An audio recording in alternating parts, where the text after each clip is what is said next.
Chapter 841. After Broken Sword helped her put on protective socks, he carried her to the wheelchair, and then simply washed her face and rinsed her mouth, had breakfast. Aimi, who was in the next bedroom, also woke up.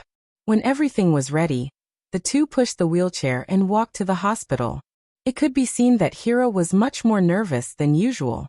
She hardly spoke along the way. Fortunately, Amy played the role of livening up the atmosphere, so that the tension would not spread to Broken Sword. As for Amy herself, perhaps optimism was her nature. She could smile at any time, even on the way to the Kingdom of Dawn. This made Broken Sword very envious. It was almost 9 o'clock in the morning when they arrived at the medical center. As soon as they stepped into the courtyard, the three saw Lady Vendi waiting at the door. No, not only Vendi but also Scroll, Anna, Leaf, Mystery Moon, Lily. Almost all the members of the Witch Union gathered here, waiting for their arrival. Although she was not the one being treated, Broken Sword still felt a sudden surge of warmth from the bottom of her heart. She even felt that her eyes were a little sore. There was a slight tremor in the palm holding the wheelchair. She knew that it was the ups and downs of Hiro's mood. His Majesty and Marquis Spear are already waiting for you in the medical room.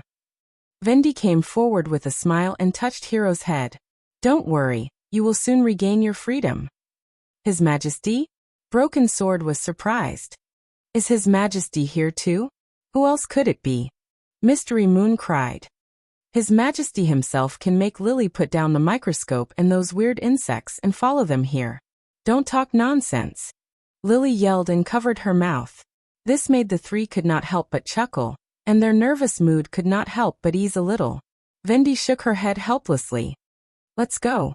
Don't let His Majesty wait too long. Broken Sword pushed the wheelchair into the medical room. After saluting the king and the Marquis, she carefully carried Hiro to the bed. Just as the latter was about to take the herbs, Annie finally rushed over. She gently held Hiro's hand, just like in the past. Until you wake up, I will stay here. This sentence seemed to have incredible magic. Broken Sword saw that the girl on the sickbed finally settled down. During the long escape, it was Annie who helped the three girls, who had no experience in surviving in the wild, to reach the Kingdom of Dawn unscathed. During this process, they all treated Annie as their pillar of support. They believed that as long as she was there, any problem would be easily solved. Not long after swallowing the pill, Hiro fell into a deep sleep. Let's begin, Vendi said to Broken Sword.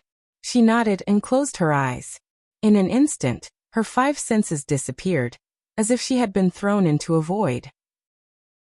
But this feeling only lasted for a few seconds, and soon she was able to see her surroundings again, through Miss Nana's eyes. The experience after using her ability was quite marvelous. She could even see herself as a short and thin dagger, with a green magic power that was full of vitality flowing between the blades. The willow leaf-shaped dagger was His Majesty's suggestion. He said that it was too weird and inconvenient to wield a long sword in front of the sickbed, so it was better to transform it into a short dagger. He also gave this kind of weapon a strange name, scalpel. Suddenly, a more surging magic power rushed into her body, and the feeling of fullness made her moan uncontrollably. Of course, only the little girl holding her could hear this slight moan. Still uncomfortable, Nana held the scalpel in front of her eyes. It's much better than the previous times. Broken Sword took a deep breath, although it was just a subconscious action. After all, the weapon could not breathe. It's okay. I can bear it. You can use it as you like. This powerful magic power came from Leaf. When Spear Passy connected the two of them, this magic power also impacted Broken Sword. Fortunately, Miss Leaf's ability itself had the characteristics of vitality and nourishment, so it was not too uncomfortable after adapting, unlike Anna's Blackfire, which was hard, sharp, and cold, as if her whole body was filled with steel needles. Coupled with the vast capacity of magic power, it was almost unbearable for her. Therefore, when working together with the witches, Miss Anna was the one he worked with the least. After becoming a blade, she could have a certain conscious connection with the user. She also faintly realized that a witch's magic power was not unrelated to her own character. Most witches' temperament could always be felt from the fluctuations of magic power. Therefore, it was very difficult for her to understand why Miss Anna, who seemed approachable, quiet, but extremely intelligent, could give her such a feeling in terms of magic power. Anna took off the hero's socks, and a dark thread suddenly appeared on her fingertips, like a rope, and tied Broken Sword's legs. Broken Sword could not help but shiver. She had seen it with her own eyes. When necessary, this black flame could instantly melt metal and burn everything. But now, it was just like the feeling that the magic power of the other party gave her when they were working together. It was just an incomparably hard and cold thread. The black thread quickly disappeared, and Broken Sword knew that it had shrunk into an imperceptible black spot. In the process of shrinking, the skin, blood vessels, and bones were neatly divided into two. Because the cutting surface was too smooth, it took a while for the wound to gradually show a circle of blood. The cut-off limb was less than a finger thick. Nana used a dagger to pick up the peeled skin, and drove her magic to wrap the wound. Broken Sword had seen the following treatment many times. The bloody wound began to grow forward, and pink and tender new skin grew under the old skin. The magic power in their bodies was also rapidly draining. If there was no leaf to continuously replenish them, it would not take long for them to exhaust all their magic power.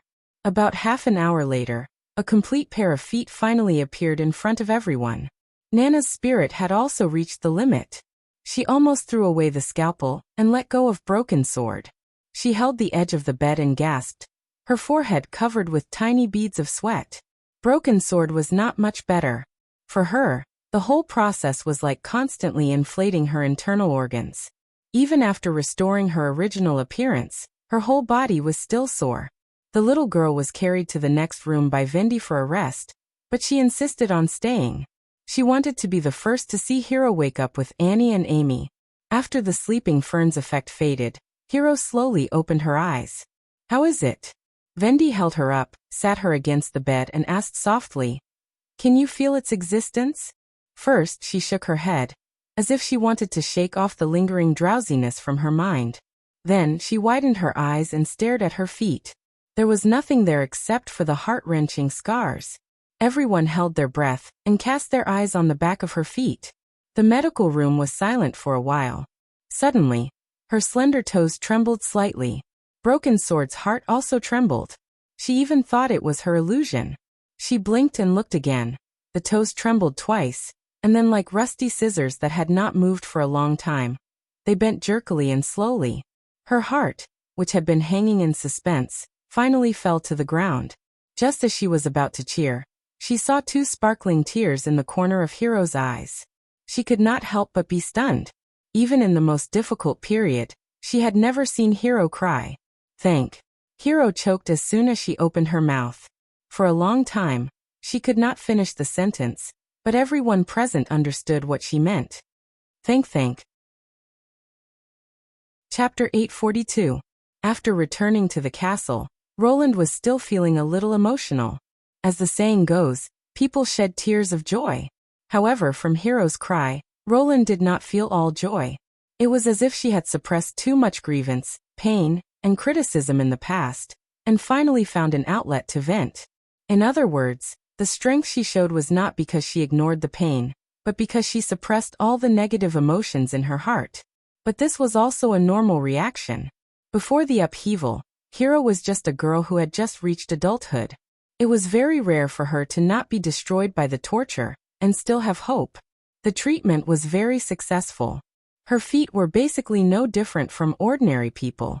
Since he hadn't walked for a long time, it was difficult for him to bend his toes.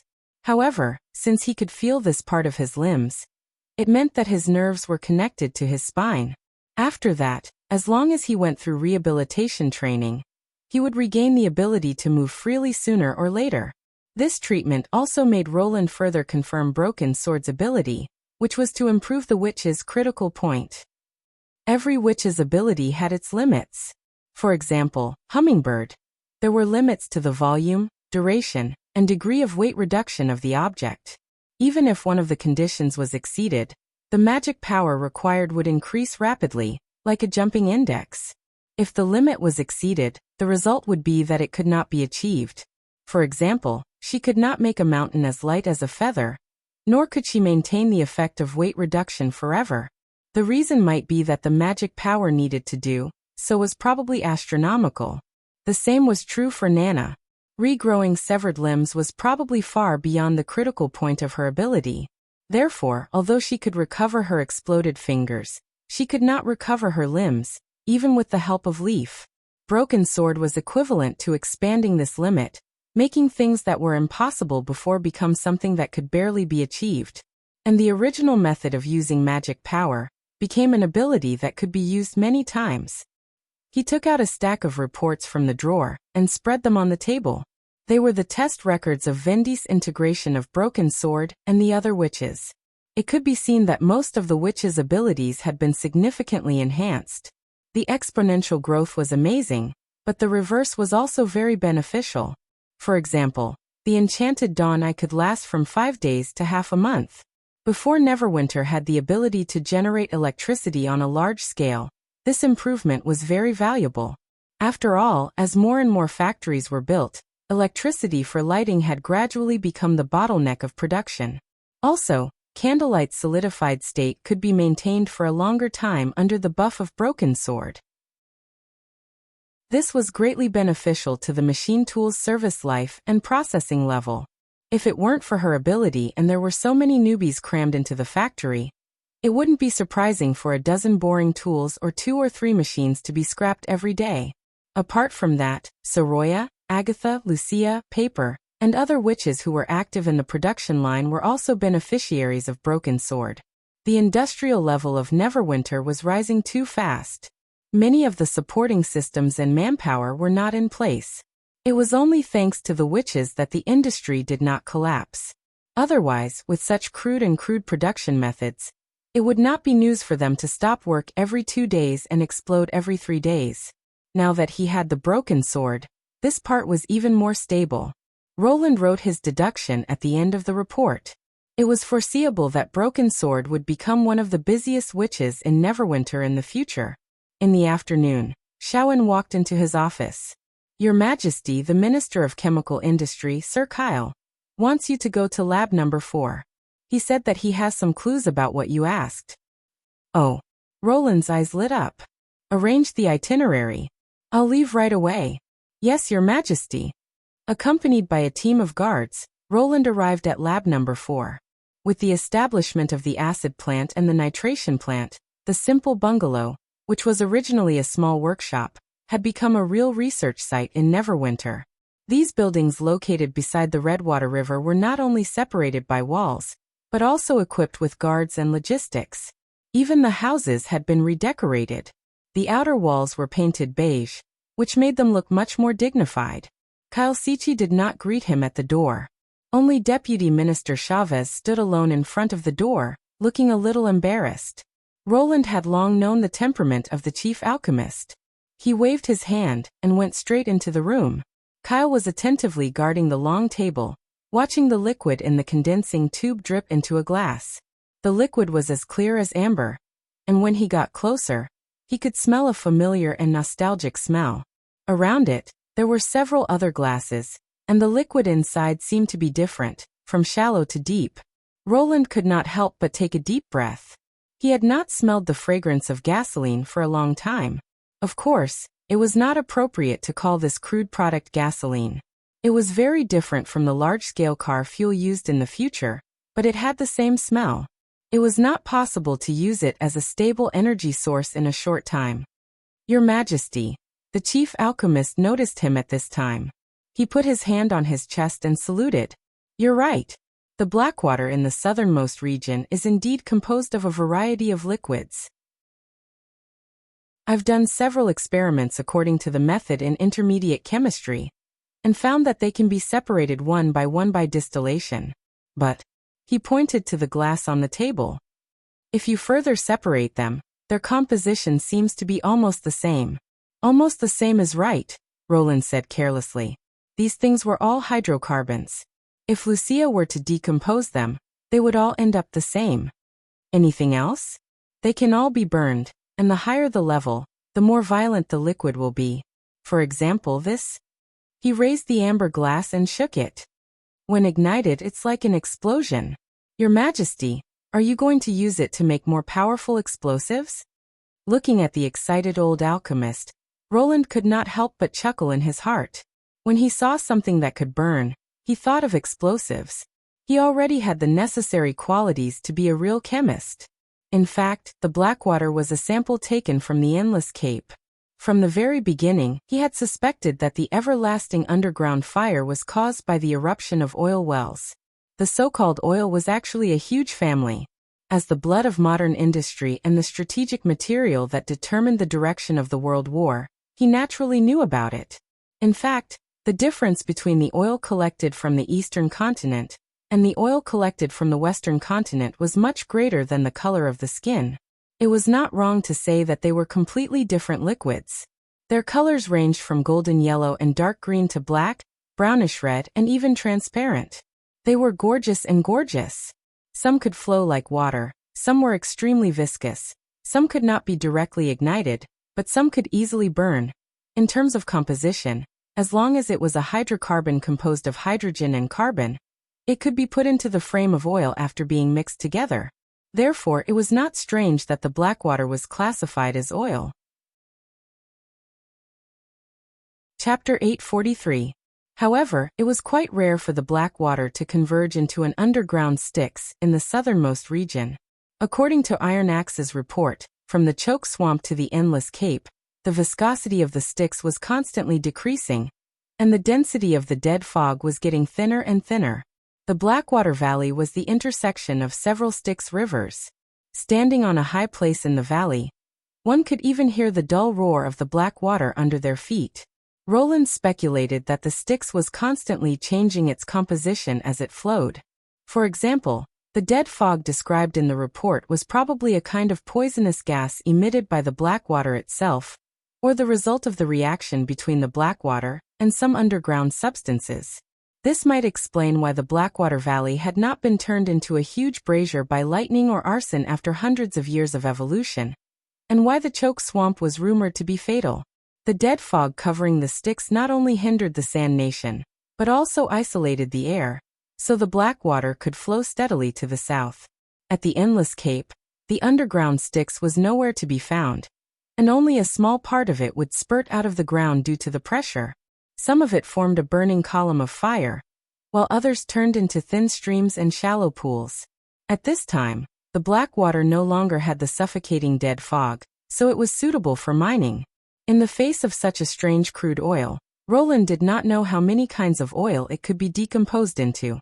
He could only ask the chief alchemist to test it first, and then plan the next step after getting the result. Now, from the sample separation, the result was quite exciting. The Blackwater can indeed be used to make terrible weapons, but it has far more uses than that. Roland answered Kyle's question while picking up the glass and looking at it carefully. Just the high calorific value of the Blackwater alone shows that there is a lot of room for improvement. You will find out later. For the straightforward chief alchemist, using unknown new things to keep him in suspense was the best way to motivate him. Seeing Kyle's dissatisfied look, Roland secretly smiled. Let's talk about the experiment. If you really want to use the Blackwater, it won't be enough to rely on a few flasks and condensing tubes. Just like the production of diacid, you have to find a way to produce it on a large scale. The principle of petroleum separation was very simple. It could almost be regarded as the most basic chemical knowledge. Through heating, the petroleum was turned into steam, which was then introduced into the fractionating tower. Using the different boiling points of the various oils in the mixed liquid, the fractionating tower condensed them in turn. Thus gasoline, kerosene, diesel, heavy oil, and other finished products were produced. This process was completely a physical change, so it was easy to do under experimental conditions. Although there were more and more refining techniques, and the efficiency of crude oil utilization had also increased significantly, the most classical distillation separation method was still effective. In a situation where production costs were not important, it was naturally the first choice. It was just that when any process was enlarged, its complexity would increase exponentially. If one wanted to carry out industrial fractionation, there would inevitably be many more things to consider. Kalsichi should have a deep understanding of this.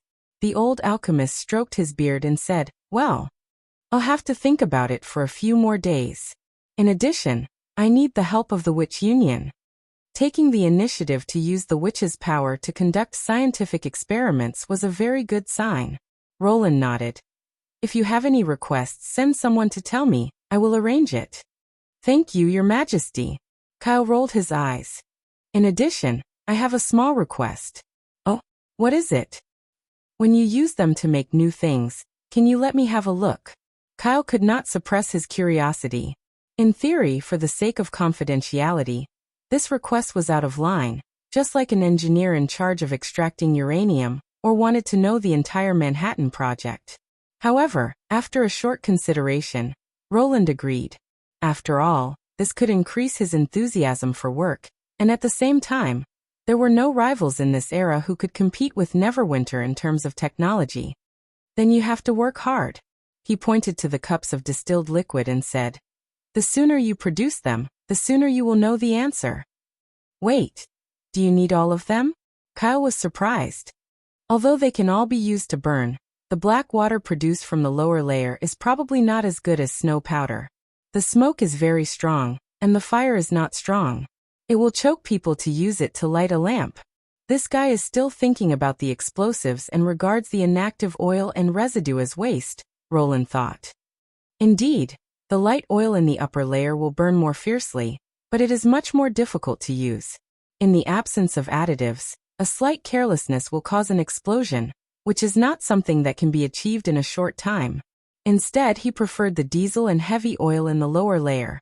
The former was an excellent fuel for internal combustion engines, which could be used even if the technology was not up to standard, and it was mixed with impurities. At most, it would emit black smoke and pollute the environment, which was not a problem at present. Heavy oil was the first choice for steam-powered ships, which was very important for navigation. After all, the efficiency of burning coal was too low. It was not a problem for it to run in the inland rivers, but it was a little difficult for it to run from the fjords to the shoal of the western region. This was one of the reasons why Roland built the festive harbor at the Endless Cape, to provide supplies for the steam-powered ships on the route. As for crossing the Sealine and entering the depths of the ocean, it was necessary to burn oil. At the same time, it was also the one with the lowest requirements for secondary treatment. It could be used as soon as it was separated, even if it was mixed with asphalt residue. It was the least particular fuel among the petroleum families. Of course, Roland would not tell Kyle about this in advance. He was not sure whether it would work before he produced the finished product. If he made it sound as if it was true, only to find out in the end that it was not true, it would damage his omniscient image. Therefore, he just shrugged and said, "All the oil, including the residue and debris left at the bottom, should be collected separately. I'll keep them for my own use." "Yes, Your Majesty," the chief alchemist said with his hand on his chest. By the way, Roland stopped at the door of the laboratory, turned around and said, "Start a tutorial class." "What?" Kyle was stunned. "When I held the agricultural conference last time, didn't I say we should offer an agricultural course in secondary education? That way, even if we promote Golden Twos to the whole country, there will be enough people to carry it out," Roland explained.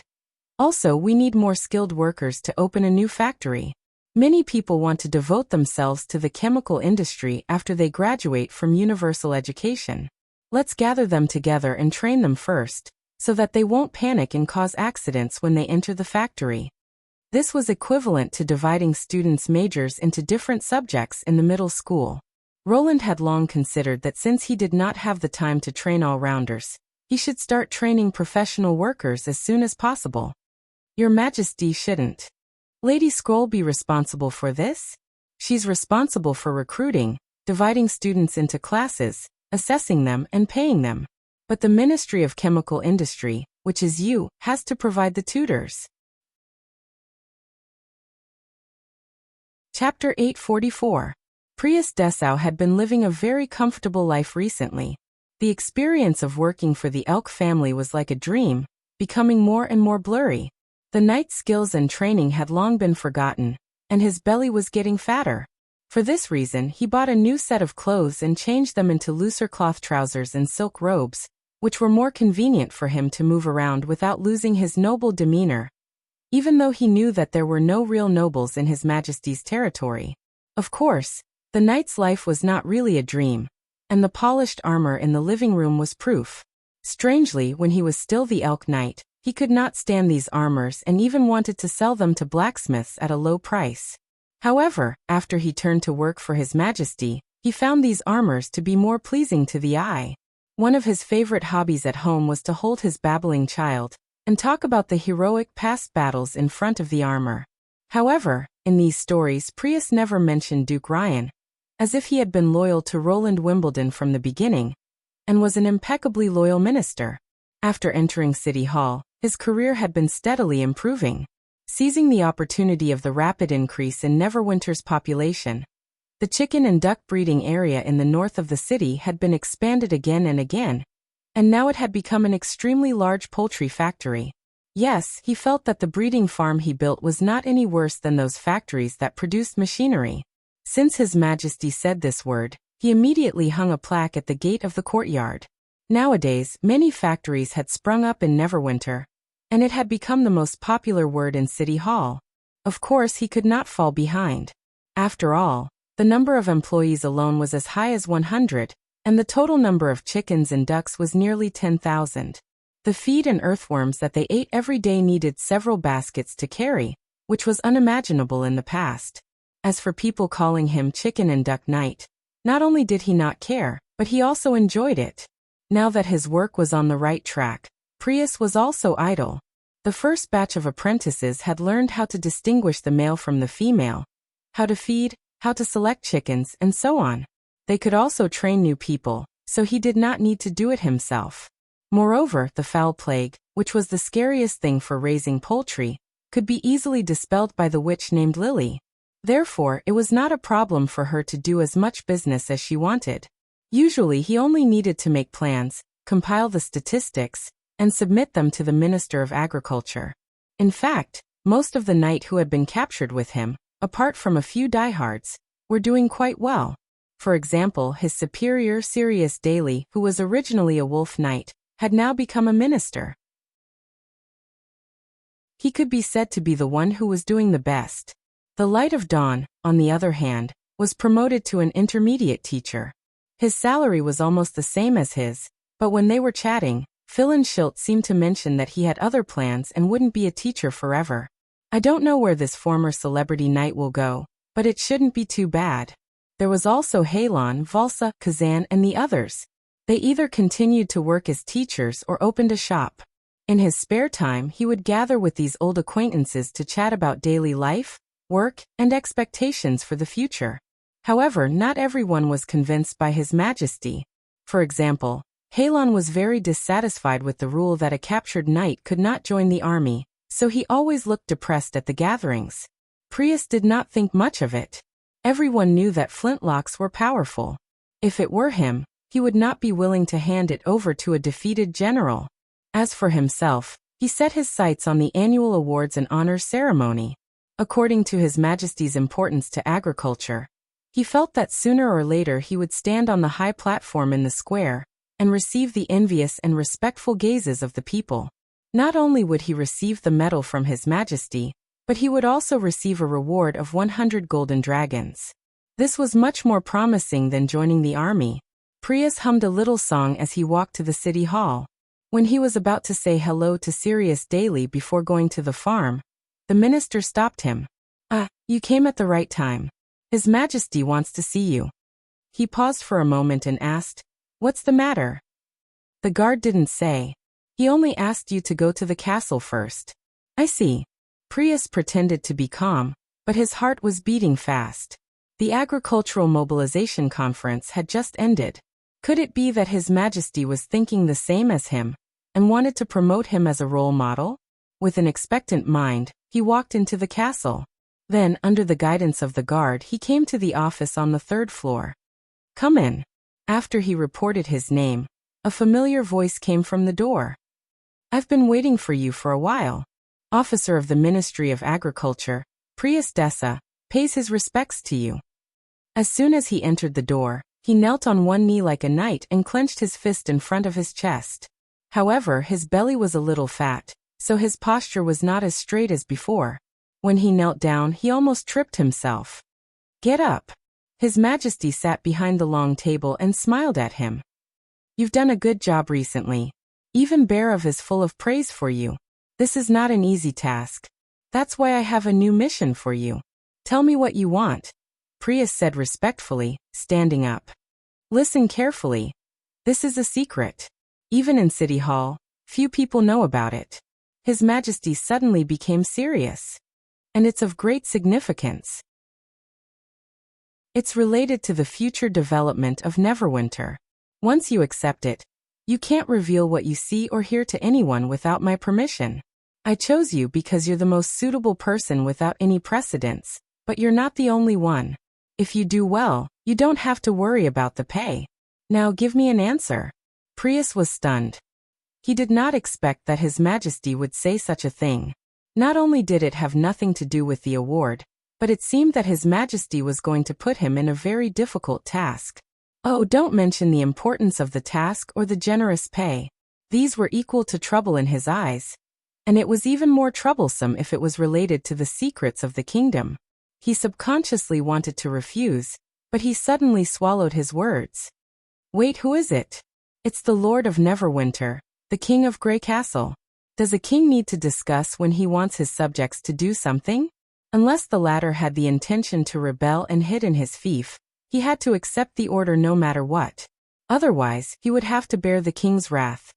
His Majesty did not directly give him the order because he cared about his feelings. How could he really allow him to refuse? Prius could not help swallowing his saliva.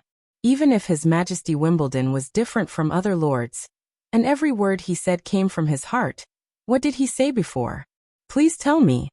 He had just vowed that there was nothing he couldn't do, but in the blink of an eye, he said that he did not want to do it or could not do it. If he were the king, even if he did not lose his temper on the spot, he would remember this knot in his heart. In the future, he would not even be able to be an ordinary official, let alone participate in the award ceremony and the generous reward. Prius wanted to slap himself on the face. After hesitating for a while, he finally braced himself and replied, "I'm willing to undertake this important task." He could not lose this position. His identity as a knight and his fief no longer existed. If he lost his official position and was no longer in charge of the breeding farm, he would really have nothing. At this moment, the only thing that comforted him was His Majesty's words. "In a situation where there is no precedent, you are the most suitable." At least, this was a kind of affirmation of his ability, right? Very good. Roland smiled, tilted his head to the empty space beside him, and whispered something. Then he looked at him and said, "Now come with me to a place." "Where?" Prius subconsciously asked in a state of anxiety. Chapter 845. Prius had never heard of this name. Border Town was just a place of residence built for the mine, so it had nothing to do with the word city, not to mention that it was ranked third in the list. Before His Majesty came to the western region, the only place that could be called a city was Longsong's stronghold. But when they entered the cave at the foot of the North Slope Mountain, he realized where His Majesty was referring to. He had always been curious about why the Ministry of Construction built a fortress-like building in Neverwinter. The location of this important place guarded by the First Army was too strange. It was backed by the North Slope Mountain, and the east and west sides were far away from the border. It did not look like it was used to defend against foreign enemies, let alone defend His Majesty's castle. He had asked some colleagues in City Hall, but they all answered that they did not know. Some even said that even the construction team in that place was under the direct jurisdiction of Minister Carr, and others had no right to ask. At this point, Prius did not say anything. He just mentioned it casually because he did not want to get himself into trouble. He did not expect that one day he would set foot on this important military place. When he saw the underground passageway that was obviously artificially excavated, as well as the large group of caves, Prius was so surprised that he could hardly close his mouth. How on earth did they dig it? A year ago, there was nothing here, but now it seemed that the whole mountain had been dug through. With such a spacious underground space, it was no exaggeration to say that it was a city. But was this something that could be done by human beings? He stole a glance at His Majesty, and the awe in his heart deepened. Duke Ryan had indeed picked the wrong opponent. Although the Lion had been in charge of the western region for more than a decade, suppressed all the big families, managed the barren border area like an iron plate, and his means and strength were impeccable, but he was still a human being. However, what shocked the Elk Knight even more was yet to come. When they arrived at a flat and spacious hall in the trailer, two people dressed like warriors surrounded them. Since the First Army had popularized flintlocks, they had rarely seen guards dressed like this. One of them looked him up and down, then turned to His Majesty and said, "Is this really okay? My people will find out about this sooner or later. Instead of hiding it, it's better to accept it slowly," Roland replied. "Let's start with the officials in City Hall." "All right then." The man sighed helplessly, raised his head, and waved at the dome. Following that, a black shadow descended from the sky, silently landing in front of everyone. Prius' heart skipped a beat, and he almost cried out, "Oh my God, what the hell is this?" He felt a chill run down his spine as he stared at the blob monster covered in tentacles. Even a devil from the abyss of hell would probably look like this. The knight wanted to take 2 steps back, but he realized that his legs were no longer listening to him. The only thing that kept him from collapsing was the king, who was still calm and composed. Then he heard a voice. The gentle female voice did not come from beside his ears, but directly sounded in his mind. "Greetings, Your Majesty." "Hello, Pasha," Roland said with a smile. "How are the insects?" "Their numbers have increased a lot. As long as there are enough mushrooms, they seem to keep eating. They seem to be easy to raise. In fact, you can leave this matter to us. When the war starts, you won't be able to spare so many people.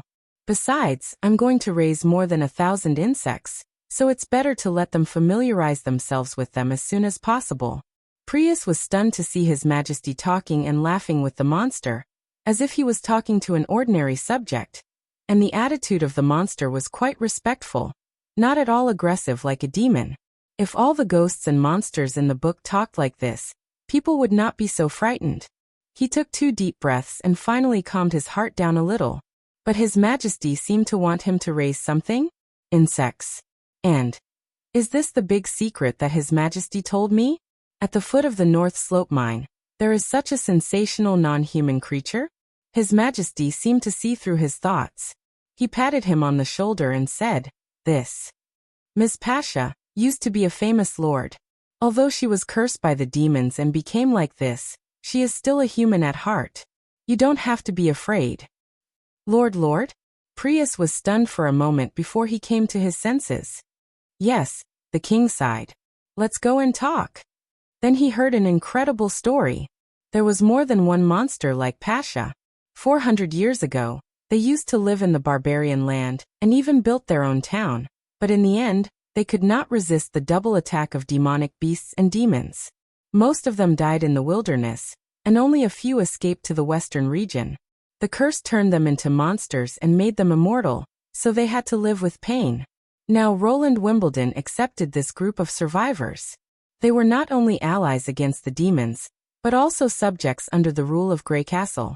"So, that's what happened," Prius murmured. "However, as you can see, their appearance can easily make people think of bad things, so this matter can only be classified as top secret for the time being. Currently, only a few people know about it." Roland paused for a moment and narrowed his eyes. "If it is leaked, you should know the consequences." "I will definitely keep my mouth shut, Your Majesty," Prius quickly emphasized. Although this anecdote was even more incredible than the horror stories told by the old granny, he did not want to care about how much of it was true and how much was false.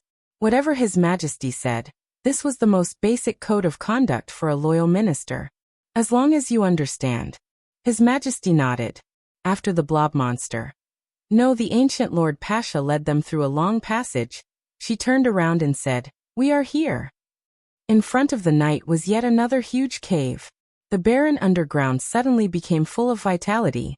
Not to mention the plants and the underground landscape that he had never seen before. Just the giant bugs that were crawling in the mushroom clusters were enough to make him unable to take his eyes off them. Perhaps because he had been stimulated too much, Prius found that he was not so afraid anymore. "Is this the thing you want me to raise?" His Majesty seemed to have been paying attention to his expression. At this moment he finally nodded with satisfaction. "Yes, it's called a rubber worm. It can secrete a very widely used industrial material, which is as important as poultry and eggs. The expedition team found it in the depths of the Great Snow Mountain, so they brought this new species back. Unfortunately, it can only live underground, so the survivors living in the third border city temporarily took care of it." Speaking of this, His Majesty changed the topic. "I heard that in order to raise chickens and ducks, you specially raised a lot of earthworms, right?" Yes. It took Prius a long time to catch up with His Majesty's thoughts. In this way, it can reduce their foraging area, and the poultry will grow much faster. And raising these worms is no different from raising earthworms. I'm not talking about the method of raising them, but the nature. Roland raised his foot and kicked over a rubber worm lying on a mushroom. The worm only reacted when it fell to the ground, dragging its huge belly into the depths of the grass. They are not aggressive, and their favorite food is these mushrooms. Although they are big, they are very timid. You don't have to worry about them biting you. Just collect the mucus in their bellies from time to time. Mucus? Have you seen a cow? The cow is not the point is what it produces. You mean squeezing it out? If you can find a way to squeeze it out, that's naturally the best. Roland smiled silently. But as I said, the worms are not the point. Sometimes it's faster to kill them and then extract them. Anyway, they reproduce much faster than chickens, ducks, and cows. Somehow, Prius suddenly shuddered. He faintly felt that His Majesty did not like these insects, which were vital to the industry. But this feeling flashed by, and His Majesty returned to his usual tone in the blink of an eye. Some habits of the rubber worms are recorded in this book. He handed over a booklet wrapped in a hard leather cover. You can compare and study it, and then see if there is any way to make them grow faster, and make it easier to collect. I hope to see results this month. Yes, Your Majesty. Prius swallowed and took the booklet. But if it's just me. Chapter 846. It was not a whim of Roland to ask the Ministry of Agriculture to raise rubber worms. As an industry as important as oil, it was better for him to take control of it. He would not have set up the farm in the third border city if he had not been worried about the potential threat these worms posed. As for the story of the hapless lord, it was the result of a discussion with Bhairav and Edith. Compared to the witch empire that ruled the human beings, it was easier to accept the story of the female lord and the destruction of the city-states. Currently, only the senior officials of the city hall and some of the backbone of the First Army knew the truth about the Battle of Divine Will and Tequila. This was not good for the propaganda of the upcoming war, but it was easy to cause panic if they told the truth. Therefore, it was a good compromise to reveal the truth bit by bit to give people some psychological buffer. In order to ensure the stability of the United Front, he even wanted to bury the dark history of the Witch Empire forever. If the human beings could win the Battle of Divine Will, when archaeologists rediscovered this lost record, people would not be bothered by this special period in history. After leaving the Elk Knight in the wormhole and letting him study it by himself, Roland was invited to the center of the underground hall by Pasha. "They're back, Your Majesty." Who?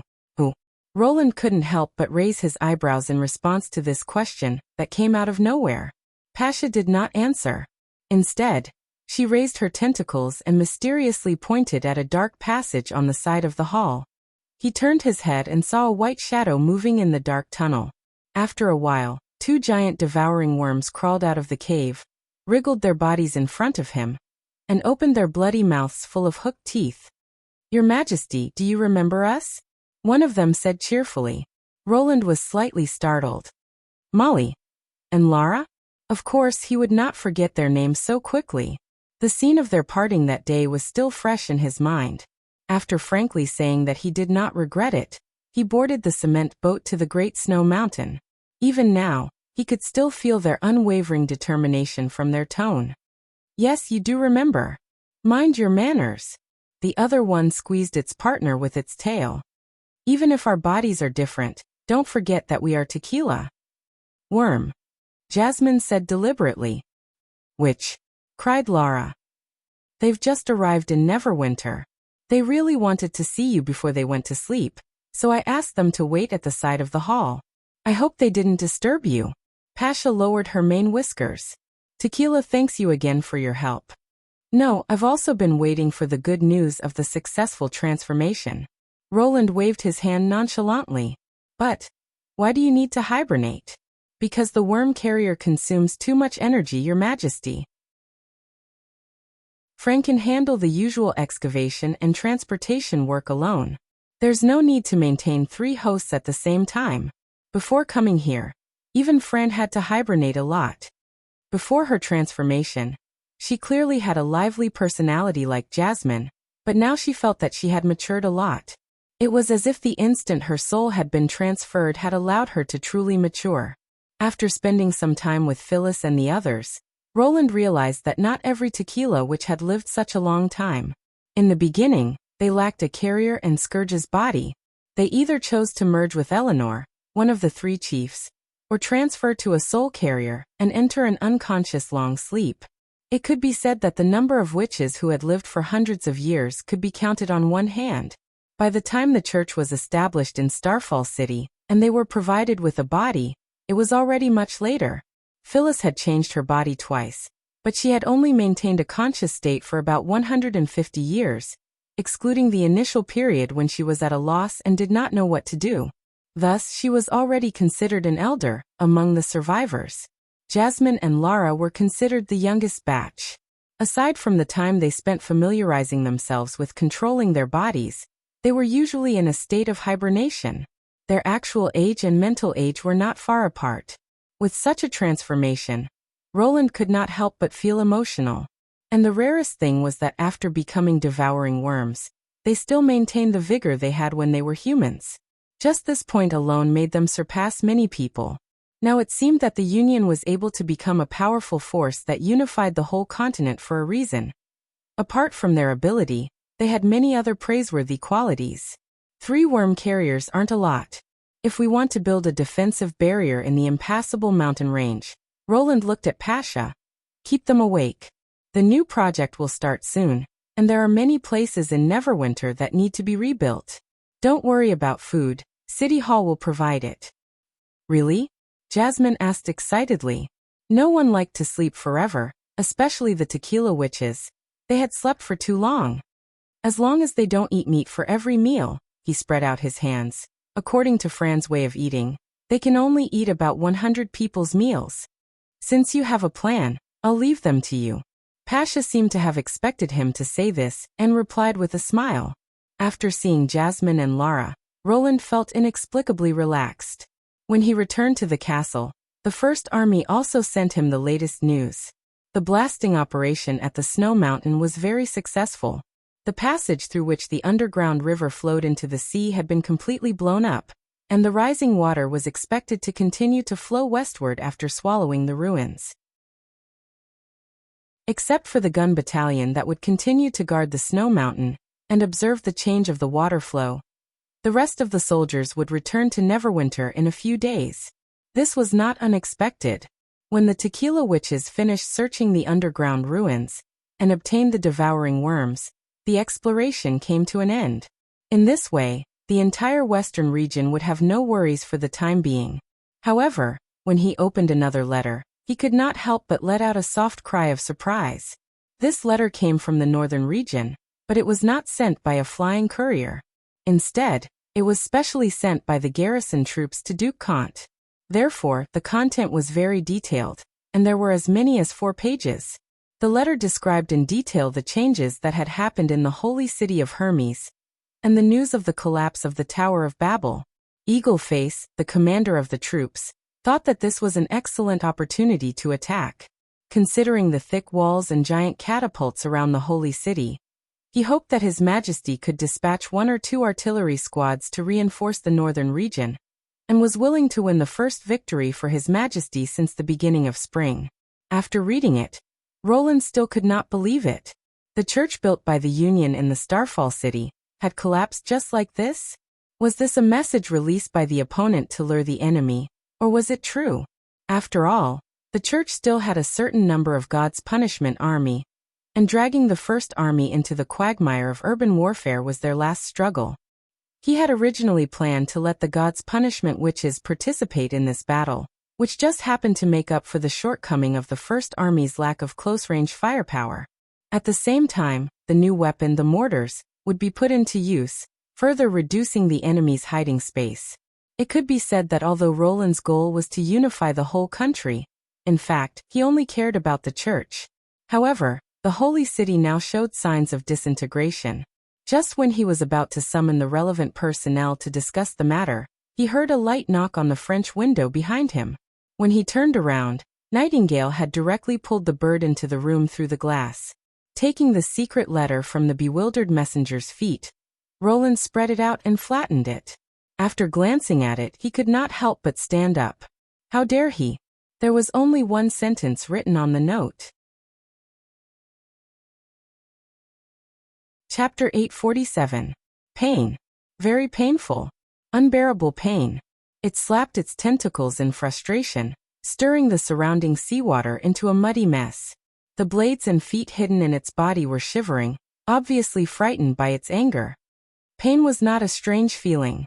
From its birth to becoming an Eye of Branch Nest, it had fought with enemies more than once, been injured, swallowed, and evolved.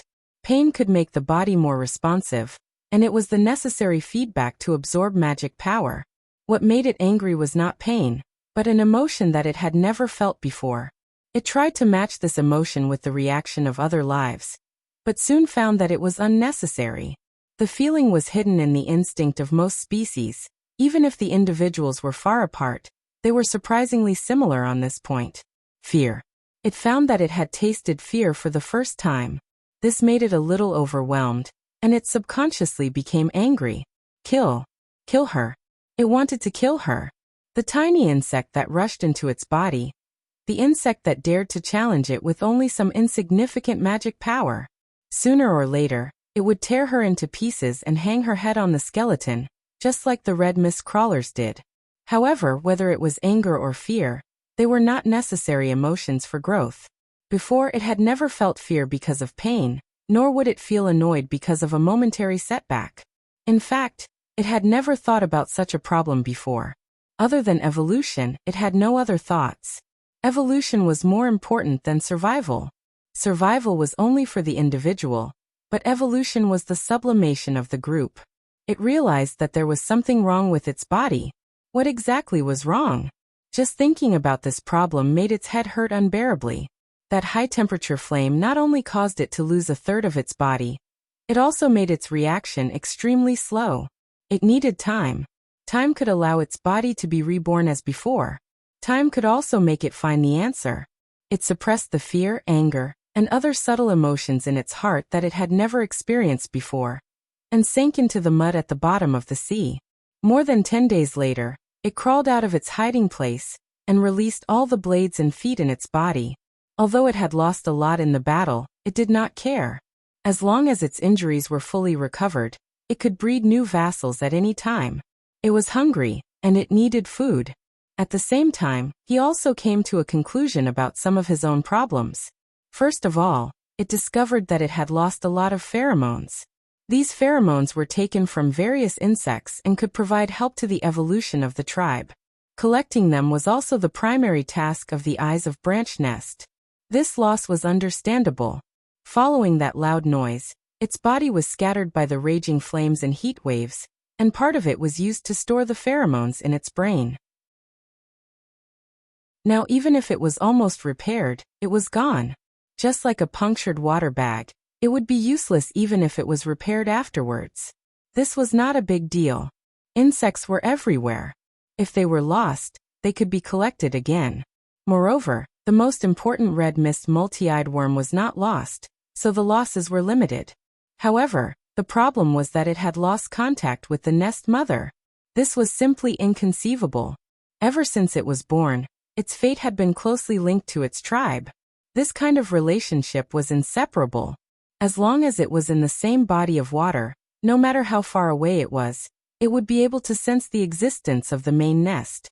Through the water ripples, it could transmit the information it collected, as well as share the tribe's evolutionary instructions. But now it was all gone. After it was injured, it had almost never thought about this. When its consciousness was flowing smoothly, and it was ready to transmit the pheromones of the multi-eyed worm, it suddenly realized where the strange feeling came from. Even when the tide fell and the body of water returned to one, it could not hear the call of the main nest. At first, it suspected that its body had not been completely reborn, but as long as it was not completely dead, any individual separated from the main nest would not be cut off. After repeated examination, it found that part of its brain had actually merged with the red mist multi-eyed worm, instead of being completely swallowed. Obviously, the worm had taken advantage of its weak state to make a final struggle. After realizing this, it was shocked and angry at first, but soon it calmed down. A low-energy worm was a worm. Even so, it did not gain any advantage. It could not feel the existence of the multi-eyed worm at all. On the contrary, all the remaining eyes of the red mist worm belonged to it. Through these strange magic eyes, it could see many primitive life forms looking at it. After thinking for a long time, it finally came to a conclusion. It was this part of the fusion that made it unable to contact the main nest, and also caused it to be infected with some strange, worm emotions. For example, fear.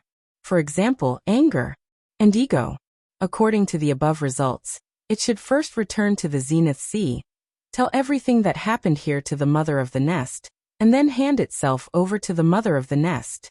In the case that the water wave transmission did not work, swallowing could completely retain the pheromones, thus helping the tribe to obtain usable evolutionary instructions.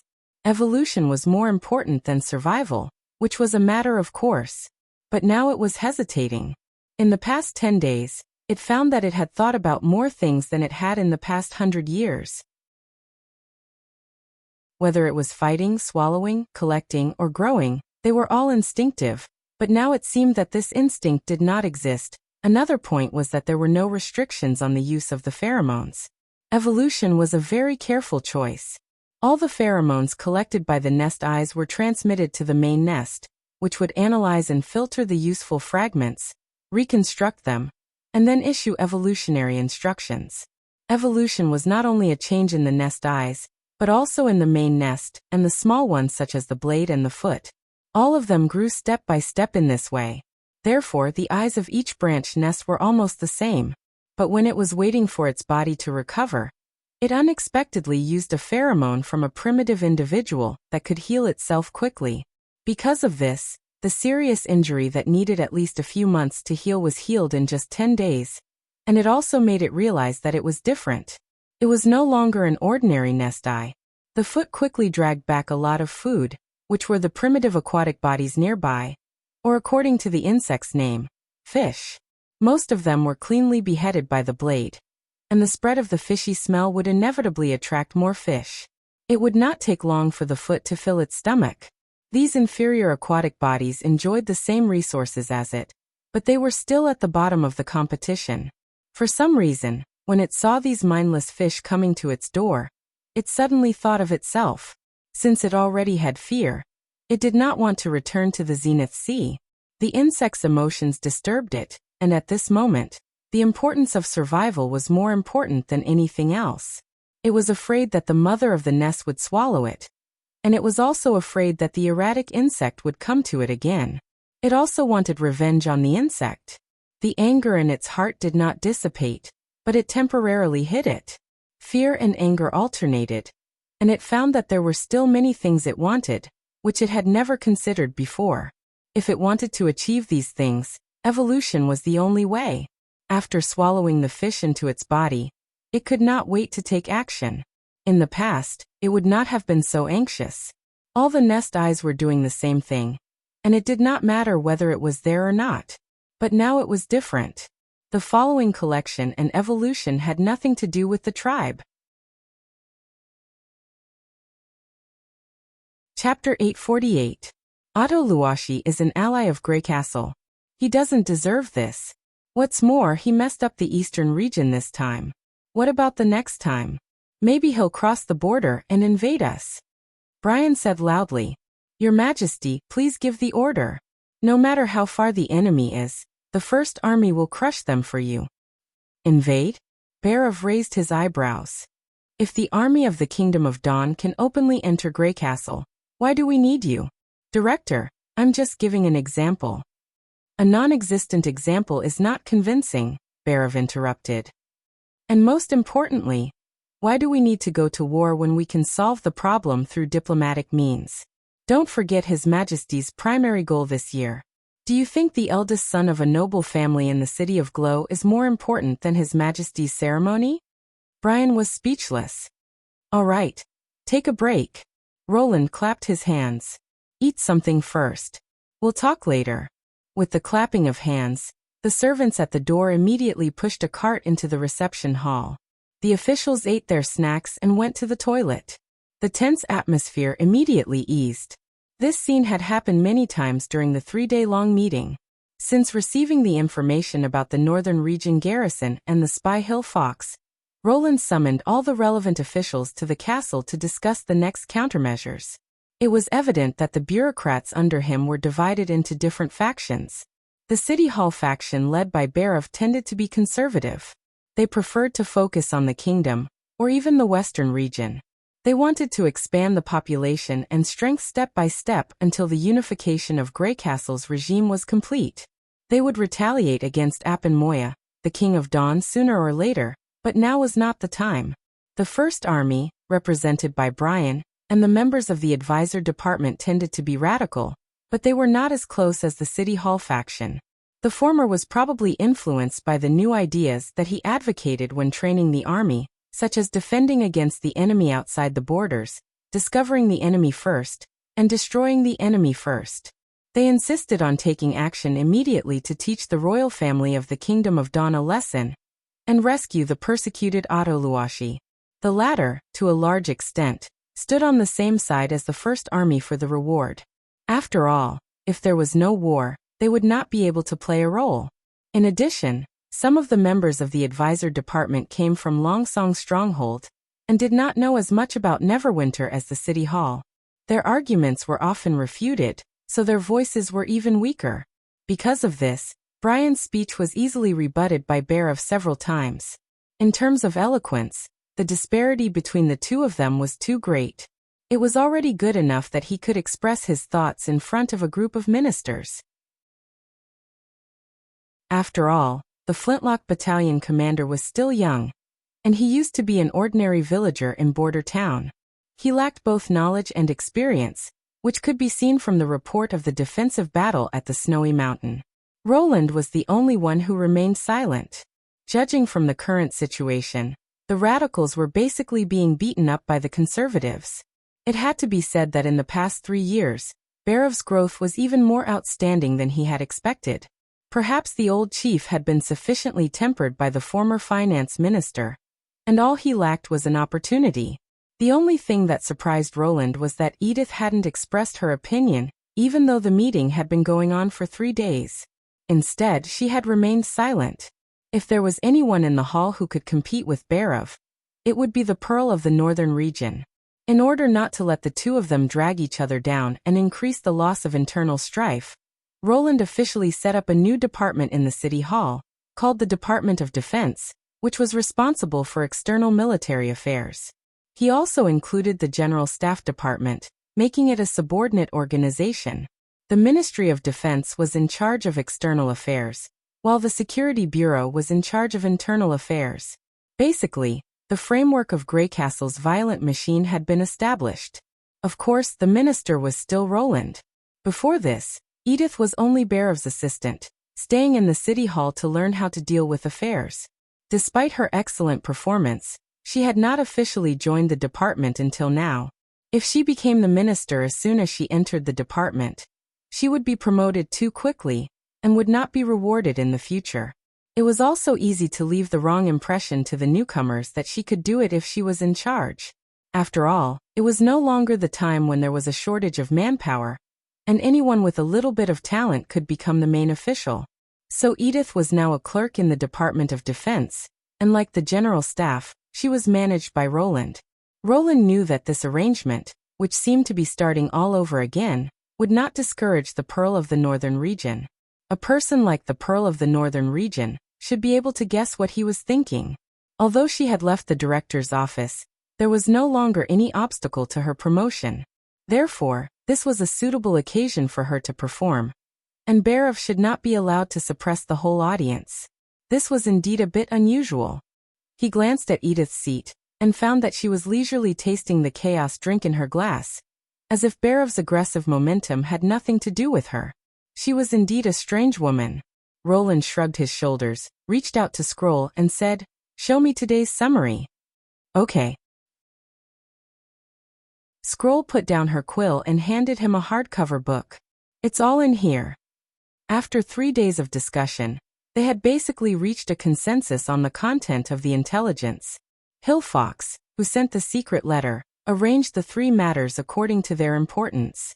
That was to say, the disturbance in the eastern region was the most important, and Otto's imprisonment was not so important. Therefore, the eldest son of the Luashi family should not be in danger in the short term. Appenmoya had just ascended the throne and still needed the support of the 3 families in the city of Glow. Even if the King of Dawn wanted to find someone to replace him, the process would not be too fast. They thought it would take at least 1 to 2 years. Otto was likely to suffer a lot, but it would not be difficult for him to survive. Secondly, the news of the unstable situation in the Holy City and the report of the Northern Region garrison confirmed each other, so it could basically be confirmed as a fact. However, even the city of Glow had reacted, which might mean that the Moya royal family had set their eyes on the church. Not to mention the hatred between the 2 sides. Everyone knew that Hermes stored the wealth accumulated by the church for hundreds of years. It would undoubtedly be a very tempting choice to take advantage of the opportunity to eat it. Chapter 849. For the 2 factions, there was no objection to reclaiming the eastern region or destroying the church, which had already been included in the plan during the previous meeting. The only disagreement was when to retaliate against the Kingdom of Dawn. Because of Roland's previous diplomatic attitude, no one suggested to take a step back and let bygones be bygones. However, the City Hall officials still hoped to negotiate with Roland, justifiably, after the coronation ceremony, and they did not rule out the use of force. Obviously, the future planning meeting during the months of demons had given them enough temptation and motivation. They all wanted to support Prince Roland to ascend the throne as soon as possible, and become the true king of Grey Castle. At the same time, they could also become real ministers of the kingdom from local officials. If they wanted to fight in the Kingdom of Dawn, not only would they need to mobilize a large number of troops and resources, but the coronation ceremony would also be affected. No king would send out his own elite generals to complete the coronation ceremony hastily, which would not be good for anyone. Of course, the final decision was still up to Roland. During the 3 days, he just watched the discussion and did not show any obvious preference.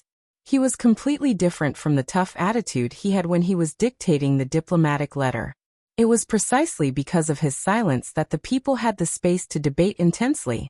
It was not that he had changed his original intention, but he was waiting for an opportunity to gain the most benefits with the least cost. In the evening, someone knocked on the office door. When he saw that it was Andrea, he heaved a sigh of relief. Finally she came. If she did not come to him, he would have to find her himself, which would undoubtedly be much less effective, and it was hard to say whether he would succeed or not. Here, dried fish. Nightingale appeared and handed her a piece of honey-roasted fish. Apart from Vendi, Andrea was one of the few witches who could share snacks with Nightingale. Perhaps this was the mutual attraction between the nobles? Thank you. But Andrea did not seem to be in high spirits. She took the dried fish and put it in her pocket, then put her hand on her chest and bowed. Your Majesty, I...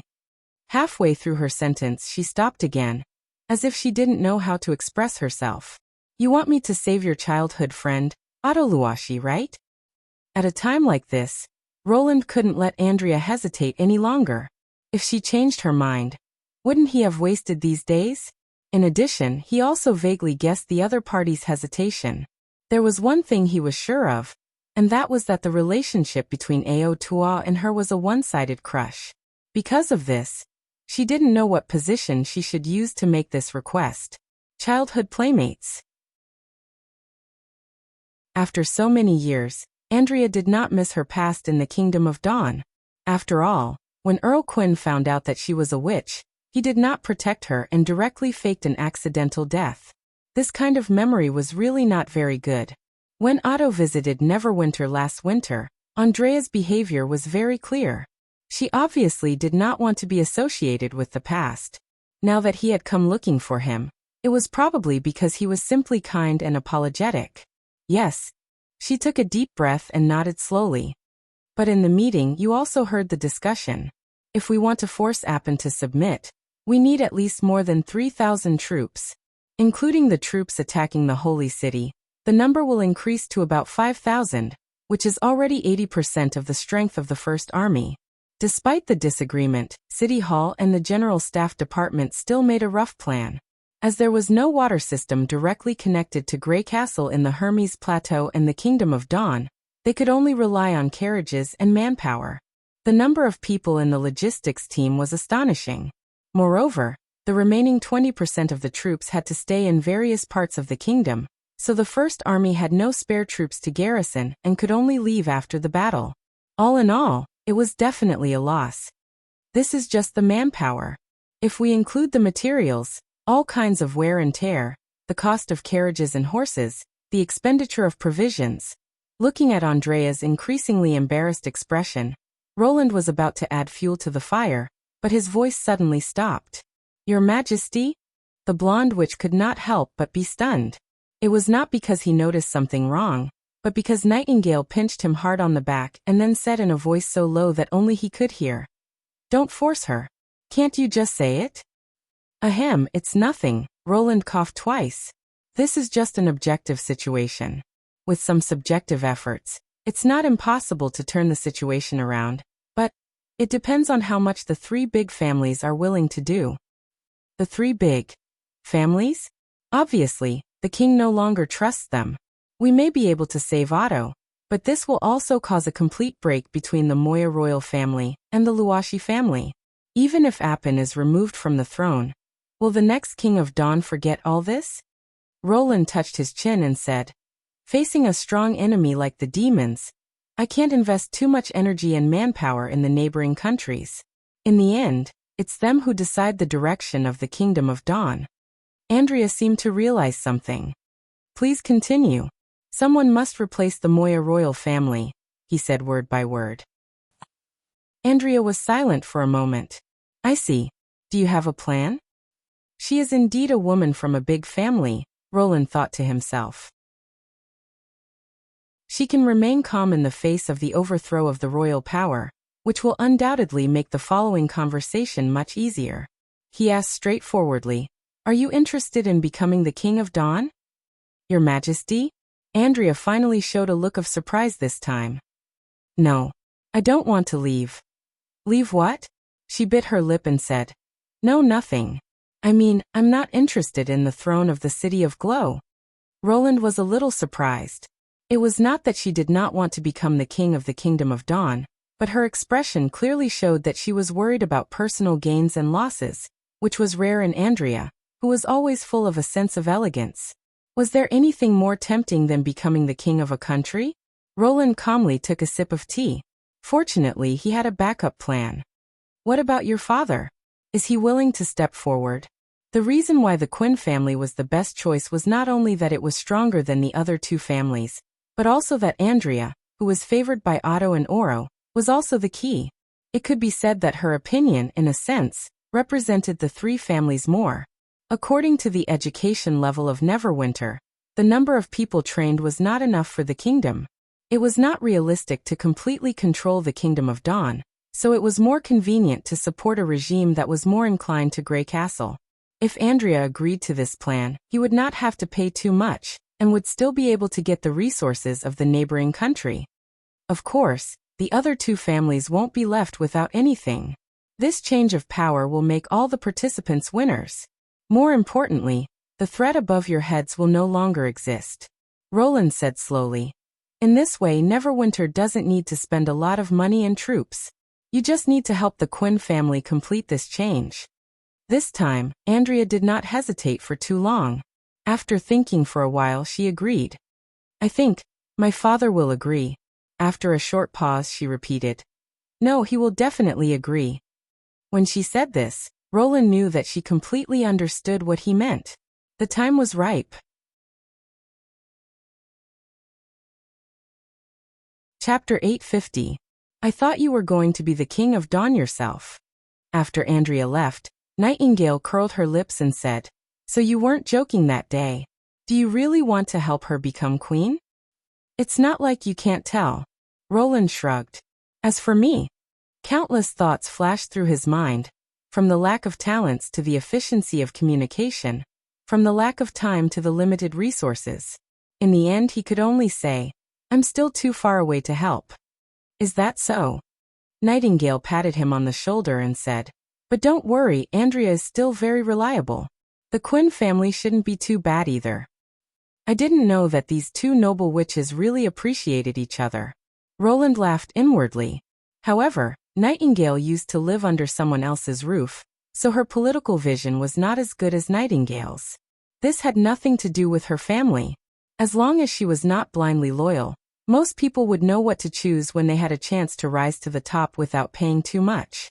However, he did not say this out loud. After all, Nightingale was too cute when she talked nonsense with a straight face.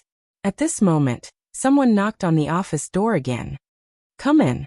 The door opened, and Isabella appeared at the door. Roland was also a little surprised. Logically speaking, she was not a member of the Witch Union, and should not be able to enter and leave the castle district normally. However, after seeing Agatha's figure outside the door, he roughly understood how she had found him. Your Majesty. The pure witch who belonged to the church bowed, and went straight to the point. I heard from Agatha that the Church of Hermes is about to collapse. If it were not for her rather serious expression, Roland would have thought that she was here to plead for her old friend from the church. That's what the intelligence said, but the specific situation is still under investigation. Although he did not understand why the ice witch revealed these things to Isabella, he still nodded and said, Church fugitives have appeared in both Coldwind Ridge and the western part of the Kingdom of Dawn. According to their confessions, the cathedral that represented the faith of the Holy City seemed to have collapsed overnight. I hope you can send an army to Hermes as soon as possible. What's the reason?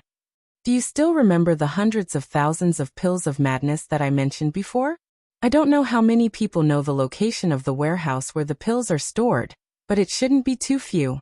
If it is leaked, I'm afraid it will have a negative impact on your future plans. She paused for a moment before continuing. And these things will be of great help to the battle of divine will. It's best to collect all of them and transport them back to Neverwinter. Only then did Roland remember that the information provided by Zero did mention such a thing. It seemed that Zero planned to gather all the humans and fight the demon army to the death. Her trump card was a large number of berserk pills. As he looked down upon these worthless drugs, he put the matter to the back of his mind. But now, the situation had changed. Isabella was right. If someone spread the pills and it fell into the hands of the nobles of Grey Castle, the Kingdom of Dawn, or even the Black Street Rats, it would cause a lot of trouble. It might not be enough to deal with a fully armed army, but it was enough to attack the officials he sent out and the local government. Where are the pills stored? He looked at Isabella. They're scattered in secret warehouses on the Hermes Plateau. It's hard for me to tell you exactly where they are. Isabella hesitated for a moment. If you trust me, please let me go with the army. I used to be the Pope's agent. This identity should be able to slow down the speed of the collapse. If the internal collapse is too fast, even the army can't control the situation. But who knows if you'll use your identity to do something else, Nightingale said. For example, secretly releasing those believers. You know some of them, don't you? You know I didn't lie to His Majesty. Isabella shook her head. Zero has already proved who's the god's favorite. I don't need to do those things in vain. If necessary, the army can also set up a trap in advance. I'll lure the believers into it, and then eliminate them all. The way to maintain order is not only to use my identity to restrict them, but also to completely annihilate them. Nightingale could not help but be stunned. She spat in a low voice and said, "It's really a pure witch's means." Roland could not help but feel a little emotional. Nightingale was speechless for a moment, so there was no doubt that Isabella was serious. Although Isabella had expressed complete submission to him that day, it was based on the premise that he could fight against the demons. Unlike most witches, Isabella had received the same education as the pure witches. As long as she could achieve her goals, she did not care about the lives of ordinary people. After thinking for a moment, he slowly said, "I can let you go with the first army, but you don't need to participate in the battle. You just need to find those pills, and then destroy them on the spot." "Your Majesty," she said with a frown. "Although the berserk drugs will overdraft one's life, in a desperate fight, say no more." Roland reached out and interrupted her. "Speaking of order, I have another task for you." Isabella immediately lowered her head and said, "Please tell me. There are still several cloisters in the old holy city, right?" "Yes, but there are no witches in them." She thought for a moment and changed her words. "There may be awakened ones in the months of demons last year, but the chances of them surviving are not high. It doesn't matter. Release all the orphans, take good care of them, and then bring them back to the western region." She was stunned. "All of them?" "Yes, you're in charge." Roland nodded.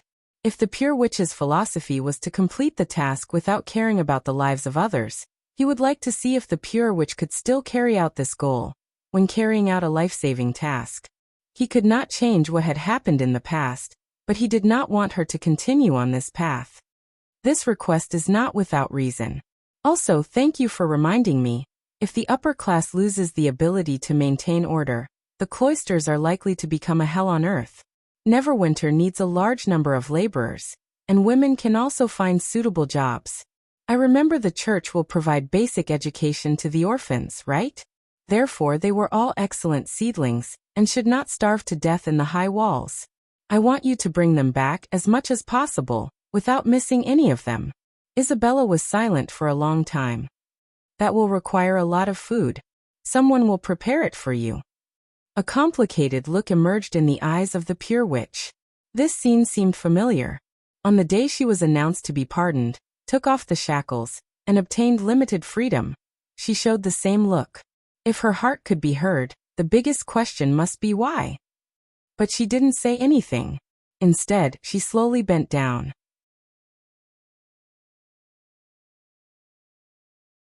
Chapter 851.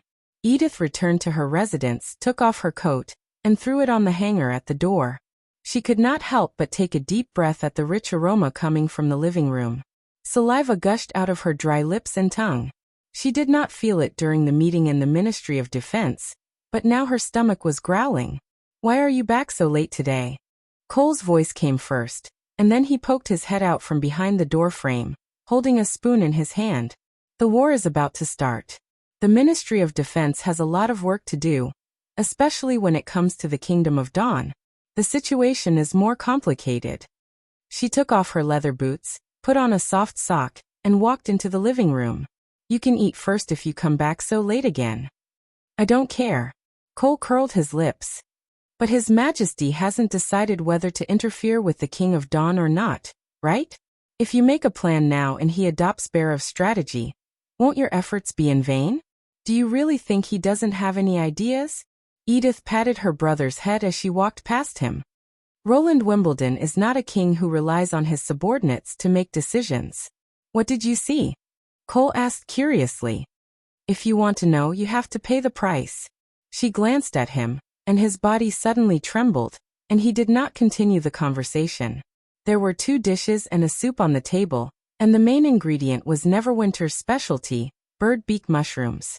Recently, this extremely delicious and juicy mushroom began to appear in the convenience market in large quantities, either because of the increasing number of hunters, or because of the discovery of a new source.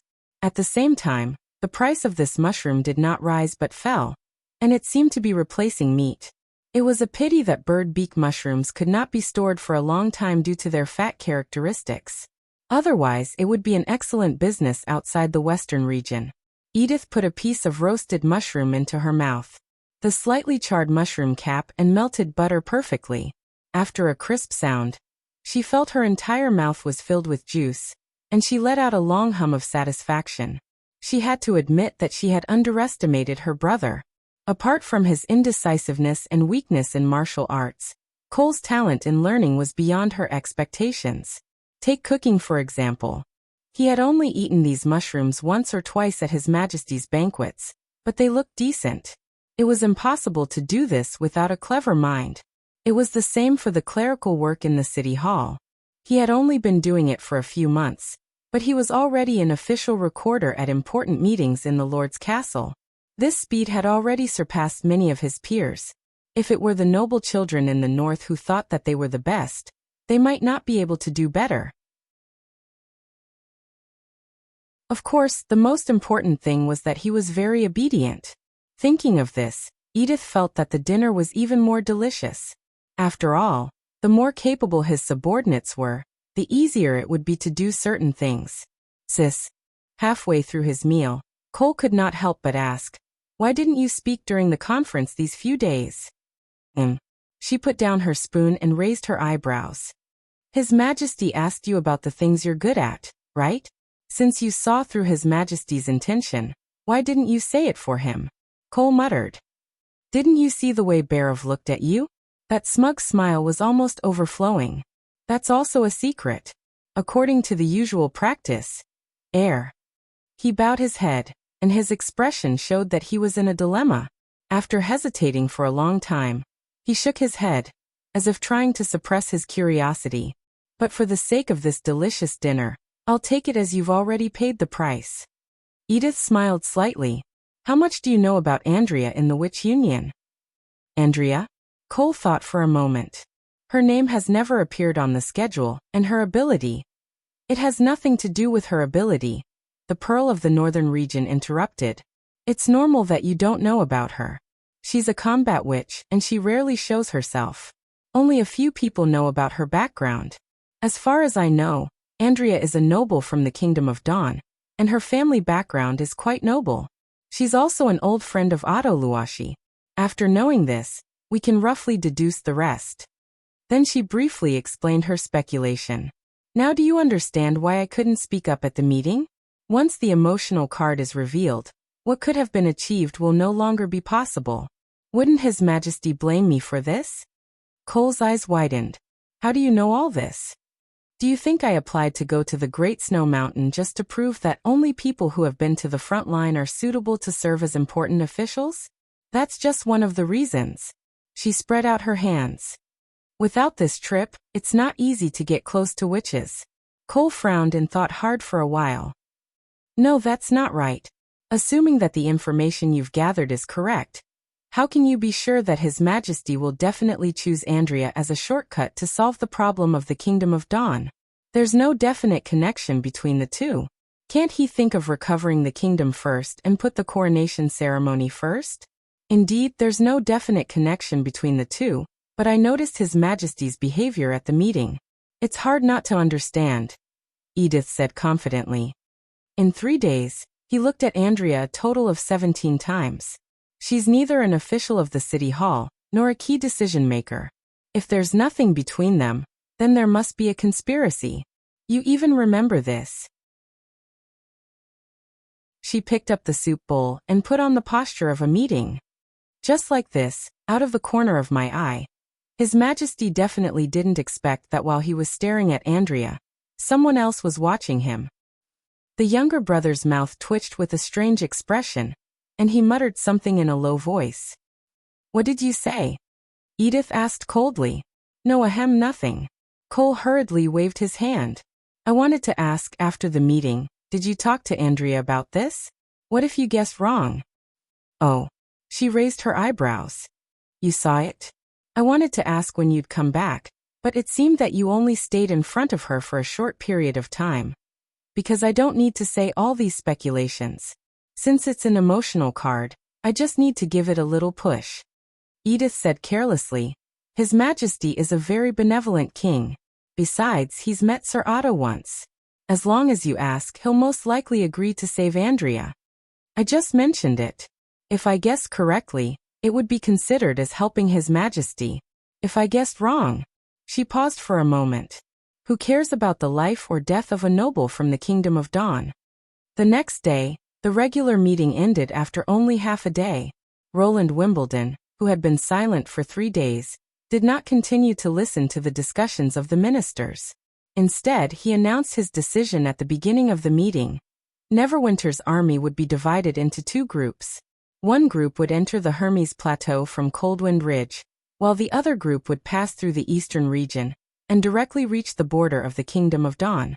They would attack the Kingdom of Dawn from the west and the south respectively, and strive to join forces in the City of Glow by the end of summer and the beginning of autumn. As soon as this decree was announced, everyone stopped arguing and accepted the order in unison. Even Barov, who was the leader of the Conservative Party, put his hand on his chest and accepted the order as if he had never said anything.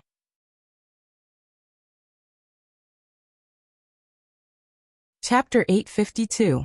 1, 2, 3, 4. Lorgar poured the golden dragon out of the bag on the table and carefully counted it twice. She could not help but frown. 21. In less than half a month, she had used up 3/4 of her savings. At this rate, she would have to return home dejectedly in a week or 2, throwing all her lofty words and lofty aspirations into the quicksand. The cost of living in a big city was too exaggerated. Especially that Evelyn's 100 Flavors winery, it was simply outrageous. Even a group of robbers with knives would not be as. No, that's not right. Lorgar lowered her head dejectedly and let out a whimper. Her ears also drooped down. They did not rob her openly. It was she who took out the golden dragon from the bag and willingly handed it over to the other party. In particular, the owner of the winery had repeatedly expressed his concern that her expenses were too high. He had tried to persuade her several times, saying that as long as she joined the Witch Union, she would be able to get a free drink every month, but she had not listened to him at all. It was she who was defeated by her own desire, or rather curiosity. But she really could not be blamed for this. The chaos drinks were like magic. Even Chenlu in the Archura oasis did not taste so good. She could not even find the words to describe their taste. But without exception, each of the colors of the drinks was incomparable. The name 100 Flavors was well deserved. If it was only a single variety, even if it was the 3 gods' best wine, she was confident that she could control herself. After all, the right amount of drinks was beneficial to a warrior, but excessive drinking was tantamount to self-destruction. But the chaos drinks had too many variations. She always could not help but want to try what the next cup tasted like. Unconsciously, the golden dragon was spent like running water. Lorgar turned her head from side to side in annoyance, rubbing her forehead against the cold table, trying to wake herself up. No, she could not go on like this. As long as she stayed in the city, she could not help but want to go to the tavern. To be honest, apart from the shockingly expensive drinks, it was a good place to broaden one's horizons and gather information. She found a random place to sit down, and she could hear the conversations of merchants from all over the northern kingdom. Unlike those traveling merchants in the southernmost region, most of them were of high status, and the things they talked about were quite fresh. It could be said that she benefited a lot from their conversations. Another advantage was that she could occasionally meet other witches of the same kind and learn some inside information about the Witch Union. Unfortunately, her remaining savings did not allow her to continue waiting for an opportunity. She had to act. In order to overcome this desire, fighting outside the city was the most effective choice.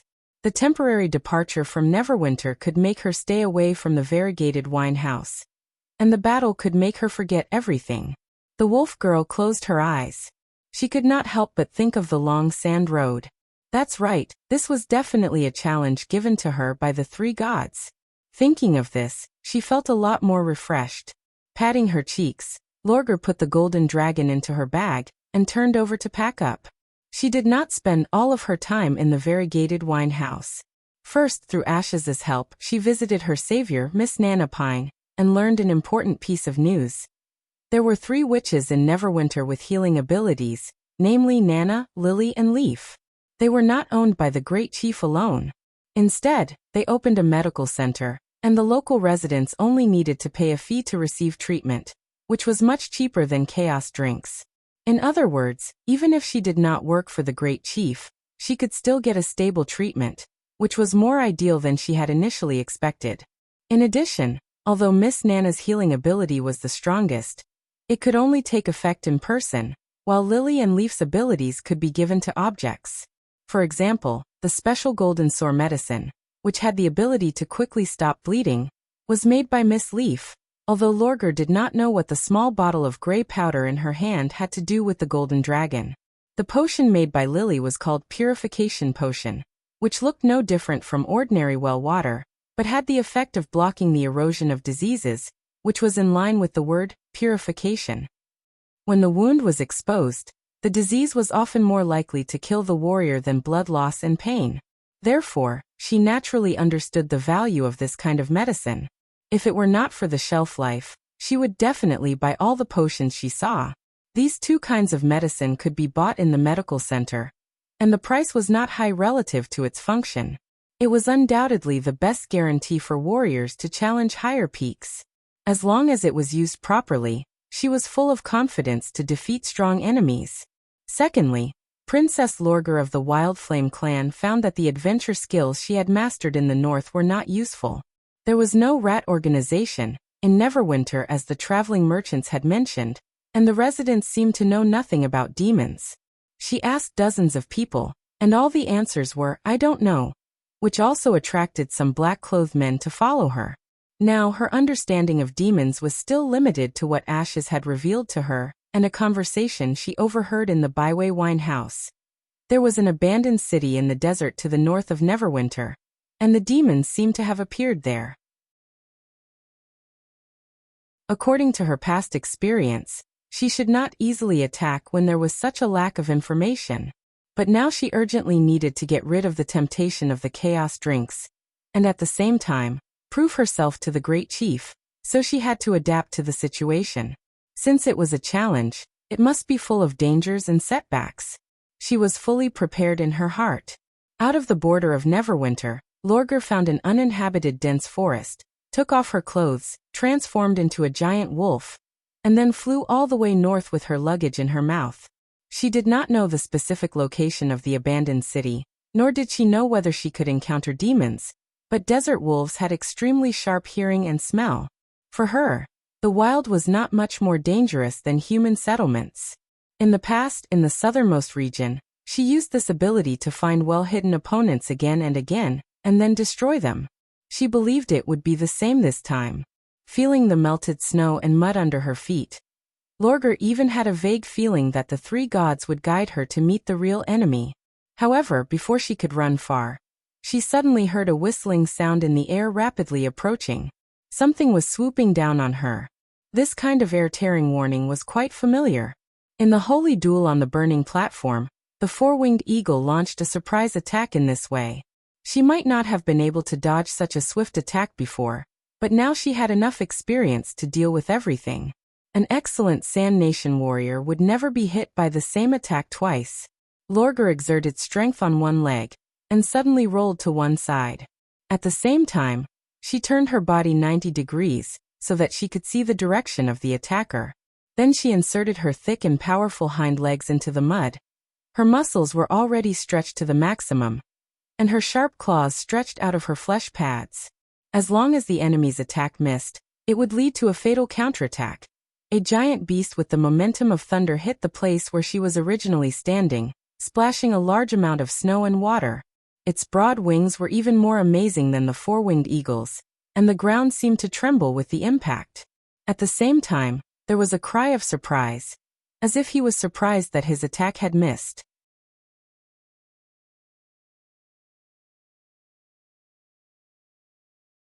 Chapter 853. A flying monster with hairless wings, ferocious and ugly in appearance, wild and fierce in strength, and a strange voice that seemed to have been heard somewhere before. Wait, doesn't this inexplicably familiar voice come from the white pigeon that was particularly intimate with Ashes? Lorgar suddenly thought of an image she had been imagining for a long time.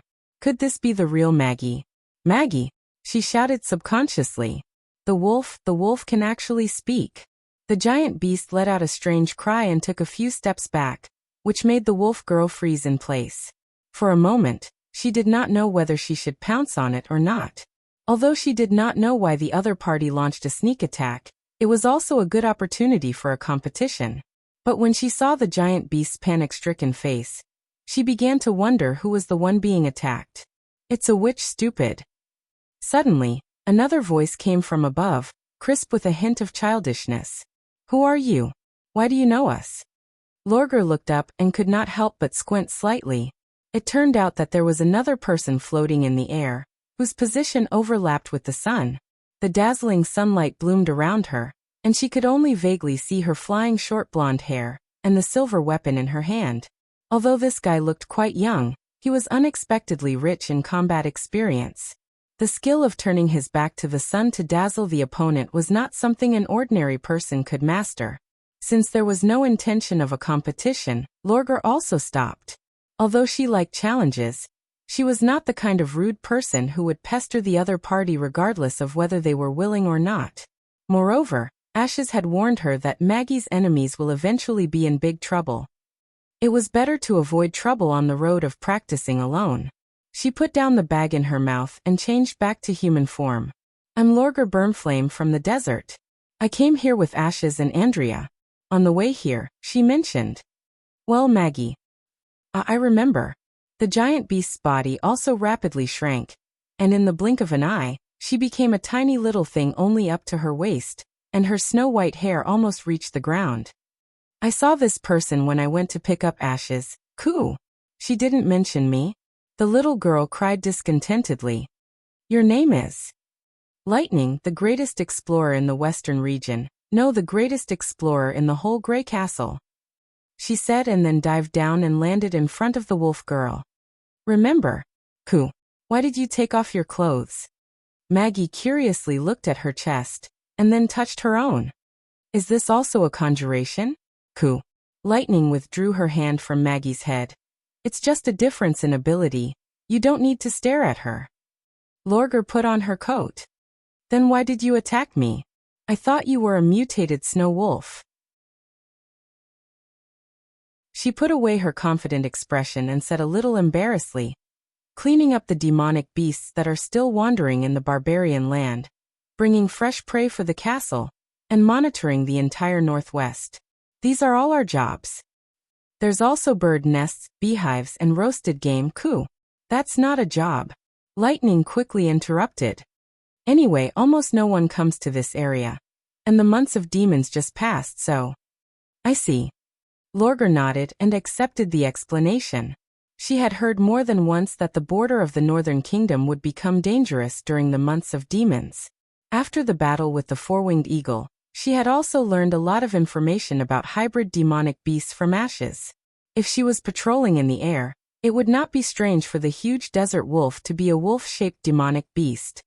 What about you? The little girl asked. This is the barbarian land. There are not only remnants of demonic beasts, but also more terrible things. What do you want to do here alone? More terrible things. Do you mean demons? Princess Lorgar said calmly.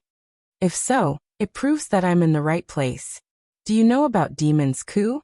I'm looking for an abandoned city. I heard that they have appeared there. She paused. I want to hunt them. Lightning was stunned for a moment, and then showed a strange expression, as if she was deliberately suppressing her laughter. Who told you that? What's wrong? Lorgar sensed that something was wrong. It's been more than 400 years since the demons appeared in Tequila. Lightning grinned. Of course, they can come back at any time. We patrol this area to prevent such a situation from happening. But if we want to reach the abandoned city, it will take at least 7 or 8 days. And the barbarian land is so big. If we deviate a little, we won't be able to see the city. You know, this place was originally called the Fertile Plains.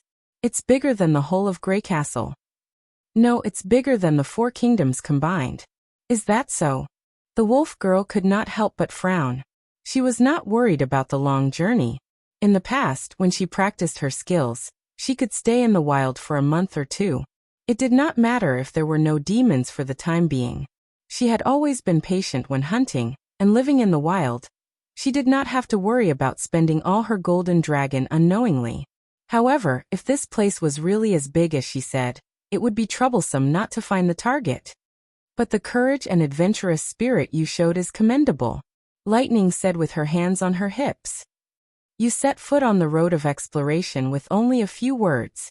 This is the potential of an excellent explorer. Although I don't know why you didn't join the Witch Union. It's the same if you join the Neverwinter Exploration Group. So, do you want to explore this misty land with us? Let's roast some game together, Coo. Maggie raised her hands high. No thanks. Lorgar could not help but sigh in her heart.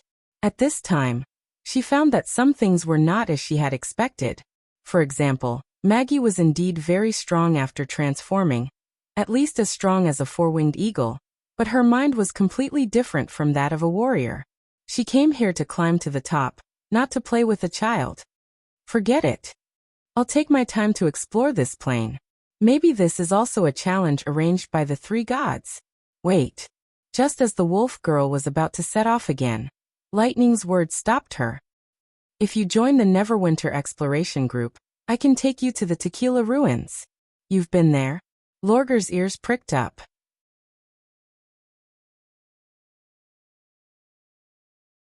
Chapter 854.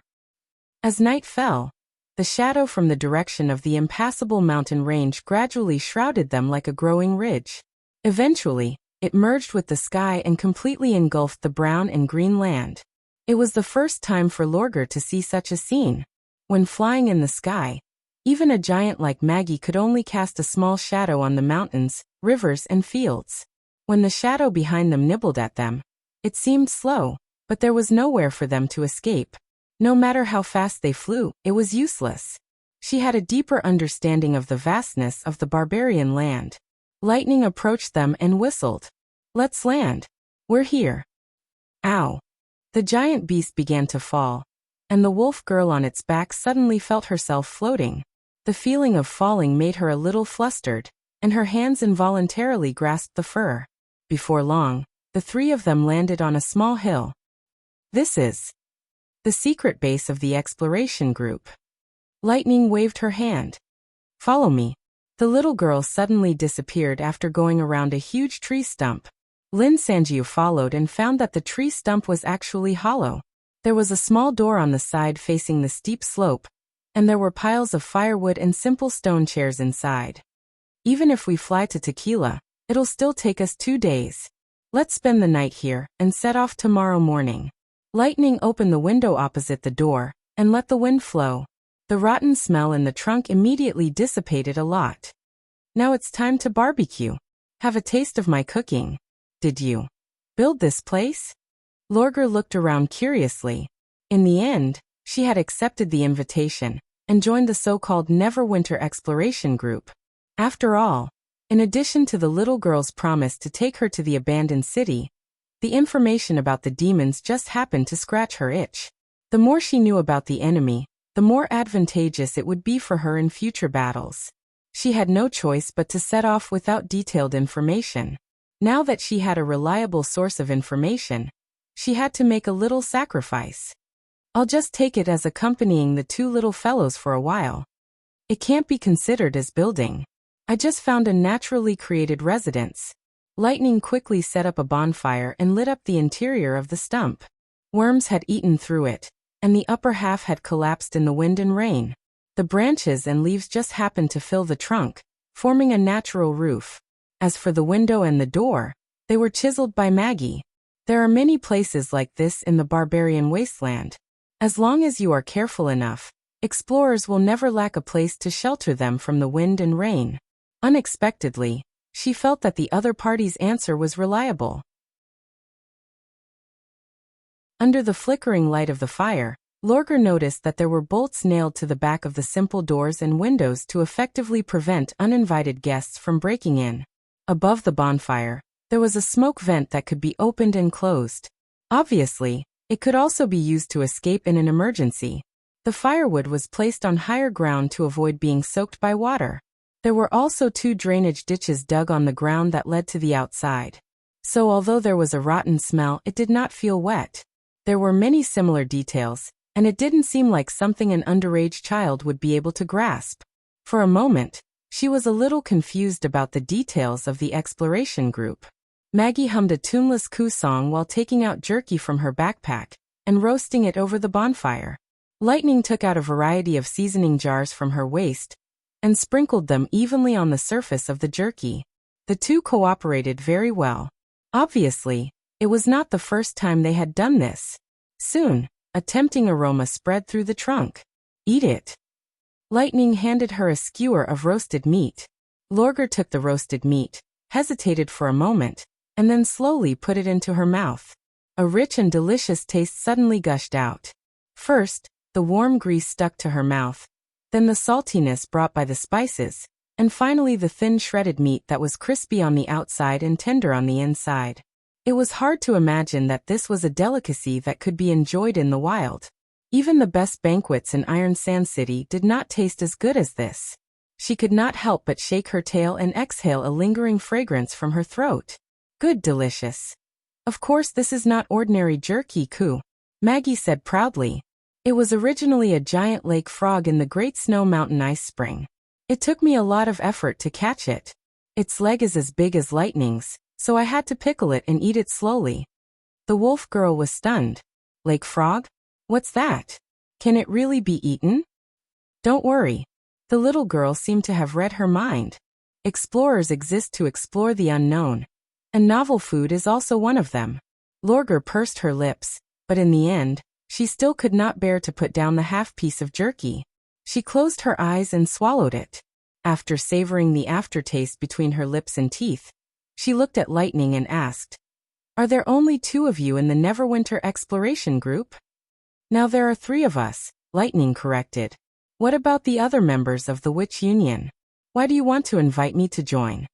Princess Lorger thought for a moment, and chose to speak frankly. "I came to the Western region to challenge strong enemies and hone my skills. I'm not interested in exploring the unknown." Lightning was silent for a moment, which was rare for her. Because they rarely leave Neverwinter. Even if they do, they don't like to wander around in the wild.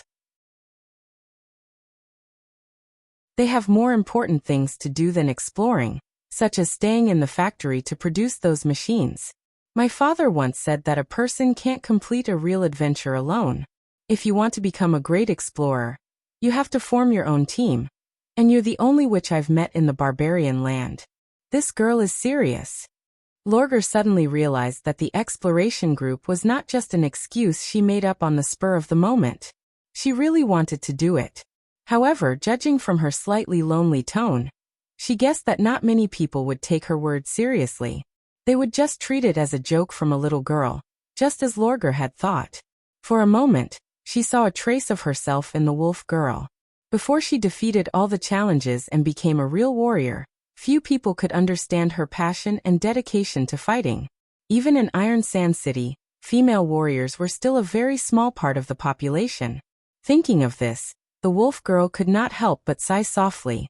She pretended to be helpless and said, "Since I'm also a member of the exploration group, what do I need to do next?" Lightning's eyes lit up. She took out a sheepskin map from her pocket and handed it to Lorger. The nearby unexplored areas are marked on this map. If you happen to pass by, you can draw the novelty you find on it.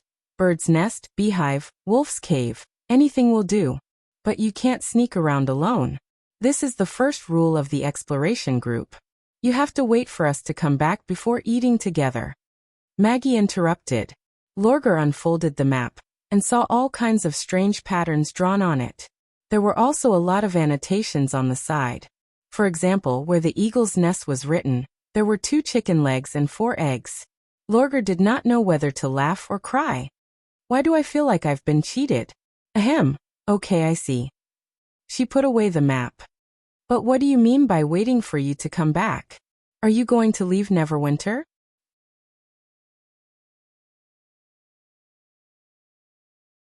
Chapter 855. After a good night's sleep, the three of them set off again the next day. After flying for half a day, Lorgar finally saw the abandoned city in front of her. She held her breath involuntarily.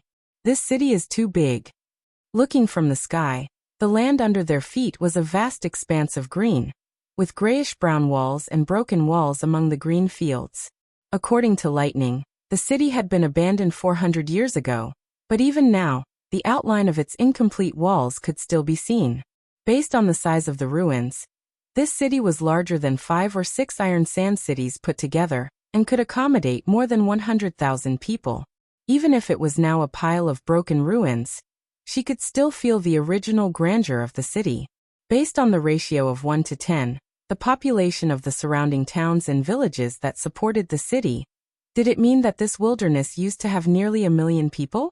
This was too inconceivable. How could a kingdom that could build such a big city lose to the demons? Lorgar could not help thinking of His Majesty's words. The Battle of Divine Will was not a small fight between two tribes, but an all-out war to determine the survival of the two civilizations. At first, she was quite indignant, but now she suddenly understood. Now that she thought about it, His Majesty's, "I don't want you to die," was no longer a deliberate threat. Somehow, the wolf girl suddenly felt much better. Lightning made a gesture, and the three of them descended and finally landed on a relatively intact section of the city wall. The mottled top of the wall was about 20 steps wide, enough for 2 four-wheeled carriages to travel side by side. On the wall that was covered in moss and vines, a few circular holes could be vaguely seen. It was unknown how much force was needed to leave such a mark on the giant stone. "You should already know." The little girl came over and said, "This was originally the last line of defense of the Witch Empire. Unfortunately, they failed to resist the demon's attack." In other words, the witches that Ashes had mentioned, who could live for more than 400 years and would never die, were actually the surviving members of the Witch Empire? Was it because of their destruction that the current 4 kingdoms, and the church that regarded witches as heretics came into existence? The wolf girl did not ask what was on her mind. Since she had never heard the traveling merchants talk about this period of history, and even the residents of Neverwinter knew nothing about it, it could only be that those who knew about it did not want to spread the news. She always remembered that she was not a member of the Witch Union, so there were some things that she did not need to know too much. She took out the map that Lightning had given her yesterday and spread it out in front of her. Tequila is the border area that you usually scout. If the demons want to attack Neverwinter, which direction do they usually come from? It's possible to go to the west of the ruins, but it'll be very dangerous if we want to go deeper into the barbarian land. Even staying in the air might not be safe. "Why?" she asked. "Because of the fog," cried Maggie. "Sometimes the sky turns red. What is that?" Lorgar frowned. "It's a necessity for the demons to survive, just like the air we breathe." Lightning looked to the northwest. "Today's weather is good, so the sky looks blue. But sometimes when it's rainy, especially when the sky is overcast, you can see the red fog at the edge of the horizon when you fly high. It's highly toxic to witches. Even if you don't inhale it, just touching it can cause serious damage. Because we don't know how far it can float, we rarely go beyond the tequila line." Then the little girl roughly explained the demon's weaknesses. "I see." The wolf girl twitched her ears. "As long as we pull out the tubes behind them, the demons can only be slaughtered. But it's not easy to do. Like the senior demons I mentioned last night, they almost have no flaws." Lightning warned. "If you really encounter the enemy, you'd better retreat immediately and inform His Majesty." "Don't worry. I know what I'm doing." Lorgar patted her chest and said, full of fighting spirit. It was true that the enemy was terrifying, but it was also because of this that the challenge was worthwhile. Moreover, the strength of a group did not mean that an individual could not be defeated. She believed that as long as she found the right opportunity, she could always hunt down a lone target. Even if the demons did not appear for the time being, she could still use hybrid demonic beasts as a substitute. She had seen several large demonic beasts in the forest when she flew on Maggie's back. Looking at the desolate wilderness, Lorgar felt that she had found the feeling of moving forward again. Green replaced the yellow sand, but the road became clearer and began to extend further. I'm going to stay here for a long time, she thought. Since the order to go to war was issued, Roland had to hold 1 or 2 meetings almost every day. He had to agree to everything, be it the battle strategy or the logistics. At first, he enjoyed the feeling of being in control, but as the content became deeper and more complicated, he felt that he could not bear it anymore. With the development of Neverwinter, the area of control was no longer a city. Plans and reports that could be completed by one person had now become the responsibility of a large team. In the face of these trivial contents, Roland gradually understood and sympathized with the mentality of those incapable emperors who did not like to deal with government affairs in history. Think about it. Every day you had to listen to people nagging about reports that you could not remember for half a day, and after a long time, you would naturally feel uncomfortable. If it were not for Scroll who integrated and filtered the numbers in the plan for him, he would probably want to be a hands-off boss and leave everything to his subordinates. After all, he was just a mechanical engineer before he traveled to this world. Compared with the complicated logistics, Roland paid more attention to the battle strategy drawn up by the Ministry of Defense. The main direction of the First Army's attack was undoubtedly the holy city of Hermes, which had high walls and thick city walls. Not only did they have enough cannons and ammunition, but they also used the experience accumulated from the exploration of the Snow Mountain, in which the army, witches and tequila survivors would act together. Roland had to admit that the Pearl of the Northern region had shown her proud talent. In this plan, she mentioned the concept of cooperative warfare, such as using the abilities of witches and tequila survivors to launch surprise attacks from all directions, so that the enemy would not be able to deal with each other. She also included the sky and the ground into the attack range. Although many of the ideas were not mature yet, for this era, it was already extraordinary to have such foresight. It seemed that it was indeed a good choice to put her in the Ministry of Defense. Of course, in order to implement these plans smoothly, the key was to ensure that the tequila gods' punishment witches were willing to follow orders, and not act on their own when they received orders. In the days when everyone was busy preparing for the war, this was the first problem that Roland had to solve. And the method was extraordinarily simple and clear.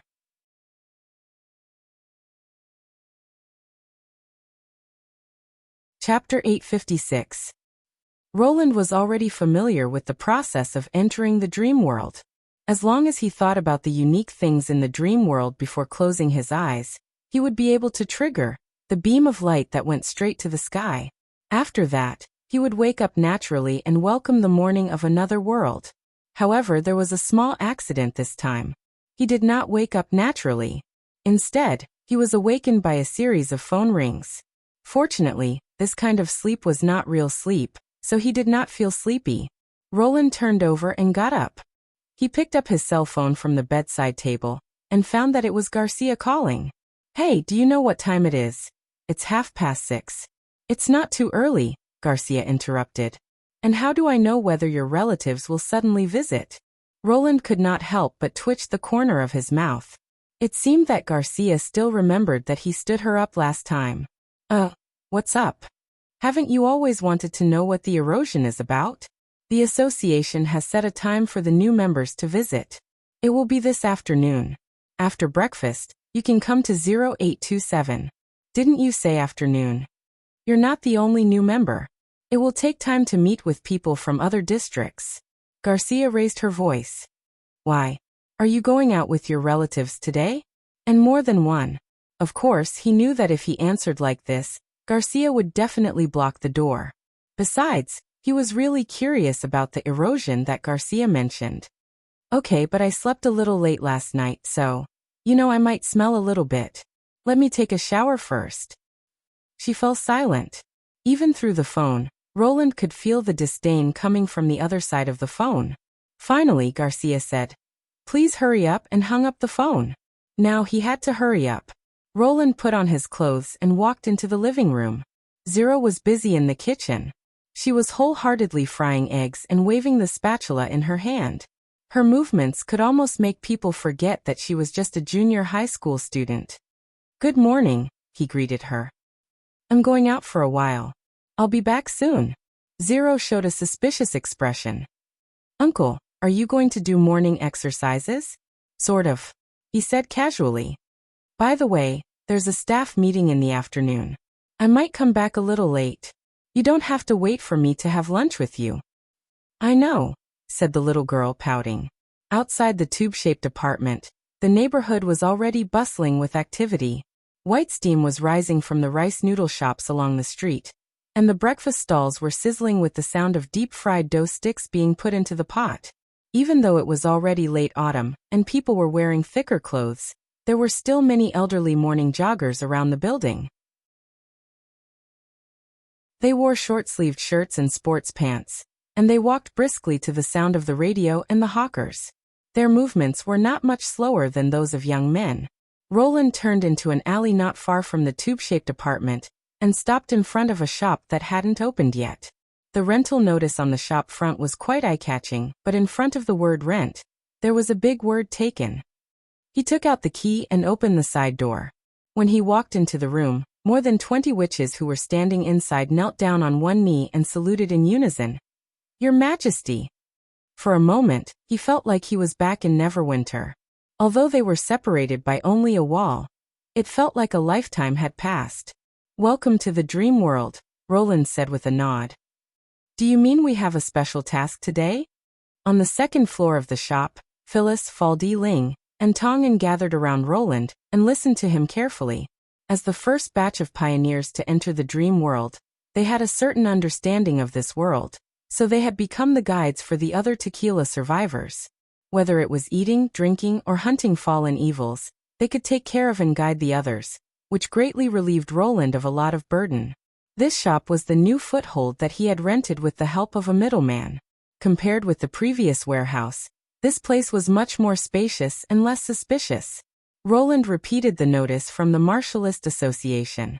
According to Garcia, when the association organizes newcomers to learn the inside story, they'll bring them to the headquarters.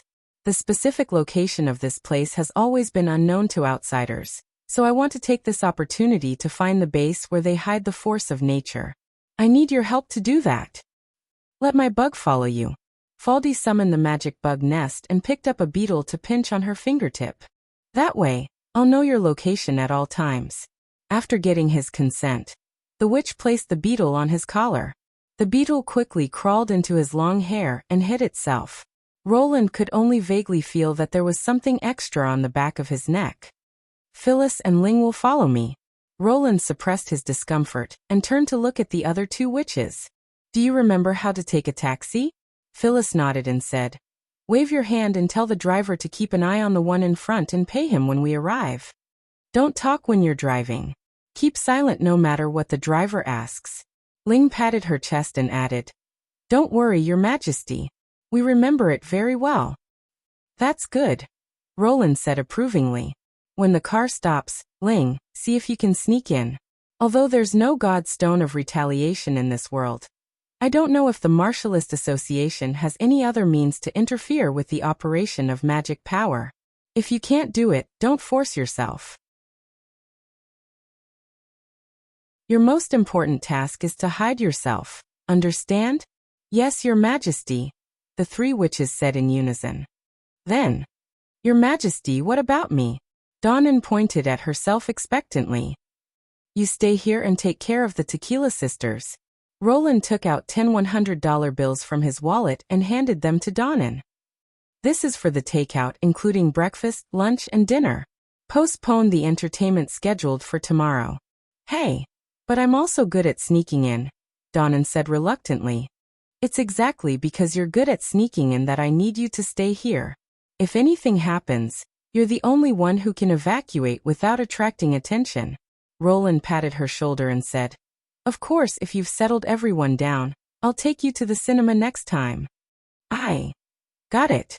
Hearing the word special, Donnan immediately became energetic again. "Please leave it to me."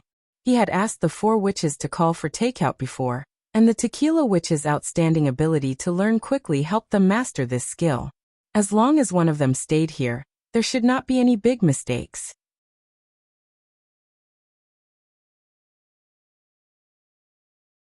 Chapter 857. After explaining everything, Roland returned to the apartment as fast as he could, only to find that he had underestimated Garcia's vigilance. He saw a familiar figure leaning against the corridor at the entrance of apartment 0825. She was talking on the phone while overlooking the busy crowd downstairs. She was wearing a gray and white t-shirt, loose black trousers, and a pair of high-top sneakers, which made her look youthful and energetic. If Roland did not know her real identity, he would have thought that she was a lively and cheerful girl next door that often appeared on TV. Although he could see a little anger on her face, she was not as cold and mean as he remembered. After taking off the gorgeous brocade robe, this casual and simple sportswear unexpectedly matched the Princess of Wimbledon, who used to be the Queen of Clearwater. Garcia noticed Roland when he was about to reach the door. "That's it. I have something to do. I have to hang up. If you want to persuade me in the future, please don't call me again." "The Clovers are here to talk about the demolition again?"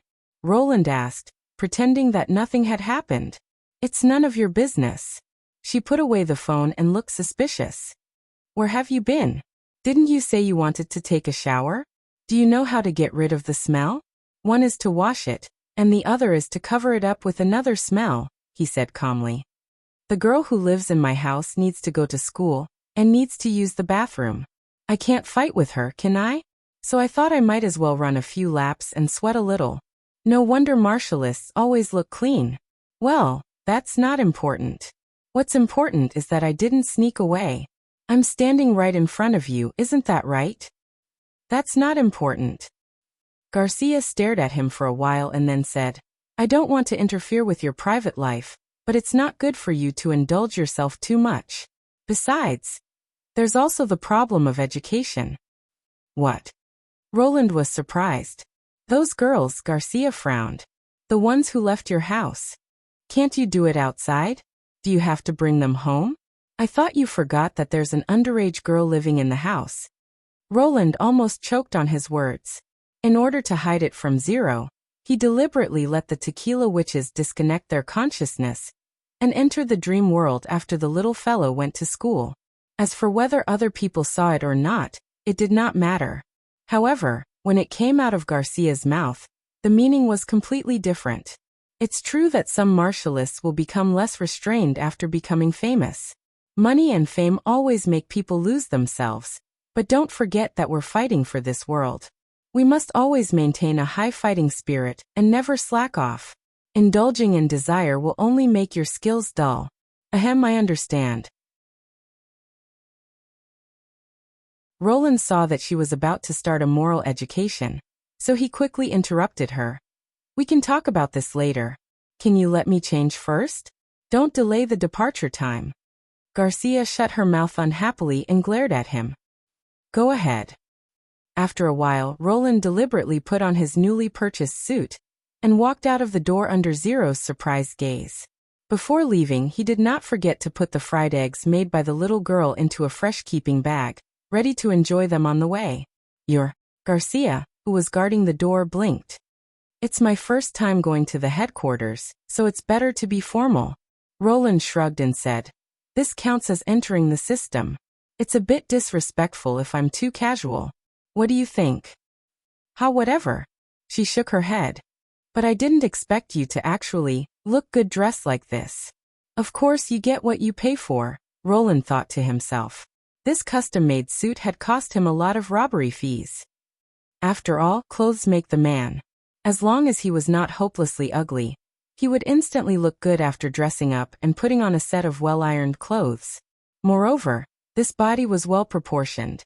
Coupled with his long gray hair, if he were in his original world, people would even believe that he was an elf prince. The two went downstairs and walked out of the neighborhood. After waiting for a while on the street, a large bus stopped in front of them. Roland noticed that this bus did not have a license plate, and the windows were covered by black curtains, so he could not see what was going on inside. "Get on," Garcia said in a low voice. Roland did not know whether it was an illusion or not, but she looked much more serious. When boarding the bus, Roland pretended to casually glance at the side of the street and saw that Phyllis had already stopped a taxi. After the door was closed, he saw that the bus was not as dark as he had imagined. The lights on both sides of the aisle were all lit, and there were many people sitting on the seats. Most of them were dressed in various styles, and they looked like a group of performance artists. Only a few of them looked normal, and they were all immersed in their own things. No one greeted Garcia. On the other hand, Roland keenly noticed that ever since he got on the car, a few guys had their eyes on him, and it was obvious that they had bad intentions. Without saying a word, Garcia took Roland's hand and led him to the back of the bus. "Aren't these your colleagues?" Roland asked in a low voice after sitting down. "The Martialist Association isn't a company." Garcia rolled her eyes at him. "Most of the people on the bus are like you new awakened ones. It's the first time I've seen them." "So many?" Roland was slightly surprised. He roughly counted and found that there were about 20 people in the bus. "It's a lot."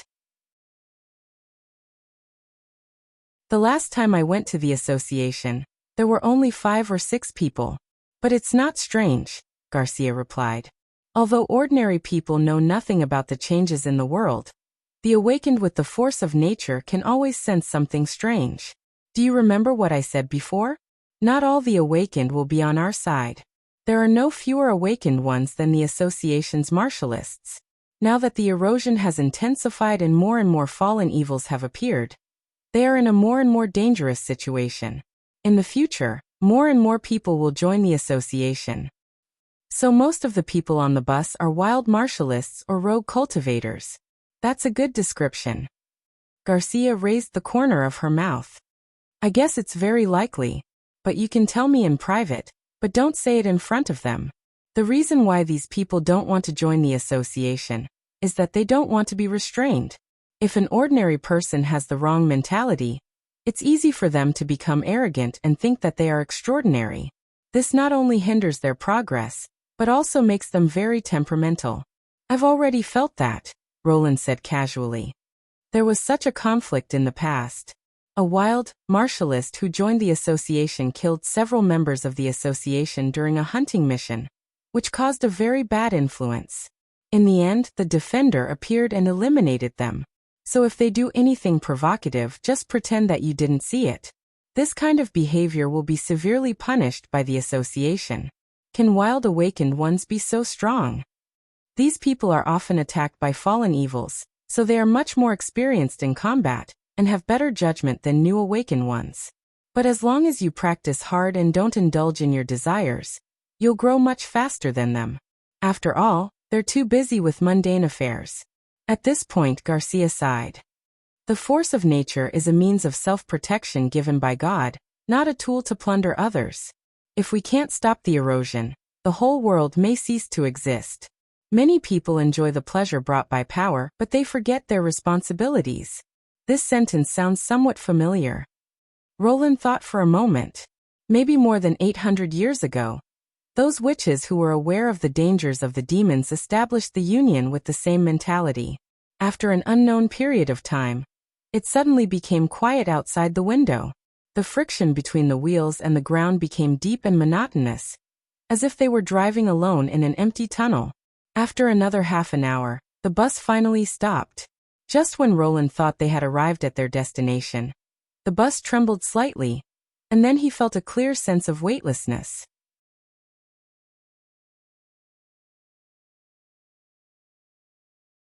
Chapter 858. This is. Roland looked at Garcia. "The elevator," Garcia replied proudly. "Wait a moment. You'll see it soon." Not long after she said this, the indicator light beside the window jumped from red to green, and then the curtain automatically rose, revealing the scene outside the bus. Roland immediately understood the reason for the pride in her tone. The bus was parked on a huge iron plate, surrounded by concrete walls painted with yellow and black warning paint. 5 or 6 metal tracks were embedded in the walls, and the sound of gears grinding could be heard. Every time they descended a certain distance, they could see dazzling spotlights in huge numbers. In just a few minutes, They had descended more than 100 meters, and the numbers were still increasing. With the constantly rotating orange warning lights on the outer edge of the iron plate, this scene was like a scene in a science fiction movie. Being underground, he suddenly felt that the third border city he had built was overshadowed.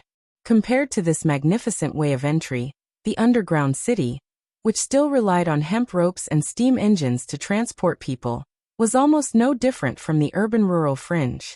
In his mind, the strength of the association, which could build such a facility, suddenly rose by several levels. Without strong economic and political strength, it was absolutely impossible for a group of martialists to achieve such a magnificent project. No wonder Garcia was so proud of it. Even those wild awakened ones with strange tempers were shocked by this scene. There was a lot of discussion in the carriage. Everyone couldn't help but look out the window, as if they wanted to find out how deep this place was hidden. This is a good show of strength, Roland thought to himself. The curtains were probably closed to prevent the newcomers from knowing the specific location of the headquarters, but after entering the underground, they were not afraid. Instead of letting people admire this magnificent project, it was better to say that they were demonstrating the strength of the association. He just didn't know whether Ling, who was following them, could find a chance to sneak in. When the number turned to 235, the iron plate finally stopped descending, and several tunnels appeared on the wall. The bus started again and drove into one of the tunnels. This time, it only took them a short distance to reach the destination. Roland followed Garcia out of the car, only to find that in front of him was a very wide underground square, densely lined with lights, almost as bright as daytime. If not for the previous experience, it would be hard for him to believe that he was deep underground. A statue stood in the middle of the square. At first glance, it looked like a large hand holding an irregular polyhedron. There were several buses parked next to the statue. It seemed that they were not the only newcomers here. Are those people from other cities? Roland pointed at the crowd surrounding the statue. Garcia nodded. The association has countless branches, but there are only 2 headquarters. If you want to get close to the erosion, you have to go to these 2 headquarters. He was slightly taken aback. The corrosion from the outside world can be seen directly. Not only can you see it, but you can also touch it. Although you will never want to touch it. Garcia rolled her eyes at him. Do you think we are a cult that will make people fight for their lives just because we have a big pie in the sky? The original purpose of visiting the headquarters is to gather newcomers from time to time and take them to see the real crisis that the world is facing. If you don't see it with your own eyes, you won't believe it. The disaster is close at hand. Just then, the lights above them suddenly dimmed, and darkness rushed in from all directions, focusing people's vision on a narrow area in the middle of the square. Like a stage with a curtain pulled open, 2 bright beams of light sprinkled down from the dome. One fell on the statue, and the other reflected the figure of a woman in black. She stood on a high platform on one side of the square. She was about 30 years old, dressed in a classical martial arts suit, and her long black hair was tied up on top of her head. One of her eyes seemed to have suffered an old injury, and was covered by an eye patch. Although the force of nature in the dream world was not limited to men and women, it did not have the effect of changing one's appearance like magic power. In terms of appearance, she was no different from ordinary people. She was not tall, but she had a calm and solemn aura. The woman waved to the crowd and said loudly, "Good morning, awakened ones. I am Lon, the chief disciple of Defender Rock. Welcome to Prism City." Prism? Does she mean the polyhedron on the statue? Roland noticed that the wild martialists who came with him were whispering to each other. They seemed to be quite dissatisfied with her words. Before he had time to ask Garcia, Lon continued, "Of course, the Defender should be responsible for welcoming new disciples. Unfortunately, there was some trouble in Sky City, so Master and the other 3 Defenders left the day before yesterday. In order not to delay the tour, I have to welcome you. I know that some of you have awakened many years ago and can't be treated as real newcomers. But now that the situation has changed, you're willing to come here, which means you recognize the association's ability. Naturally, you should put aside everything in the past and put fighting against the fallen evils first. The association doesn't care about your past identity and status, only your future performance. The more critical the crisis, the more the awakened ones should unite. If you don't accept the association's approach, you can still choose to leave now. Saying this, the woman in black made a gesture of invitation, but no one in the square moved. Even the noisy discussion quieted down. This chief disciple is quite good. Roland curled his lips. As more and more fallen evils appeared, the wild awakened ones had applied to join the association when they could not even protect themselves. No matter how arrogant they were, they had to bow to reality at this moment. Lan had seen through this and deliberately retreated in order to advance. With just a few words, she had made these people speechless. Strength was always the only standard to convince the opponent. As a protector of the Martialist Association, it was undoubtedly the simplest and most effective way to persuade the opponent. Garcia looked at Roland with a complicated expression. After a long time she whispered, "She's my master." What? He was stunned. Master? She's the senior I mentioned the other day. Garcia sighed. If it's not necessary, you'd better not hang around in front of her. Master hates irresponsible and unpunctual people. Oh, I see.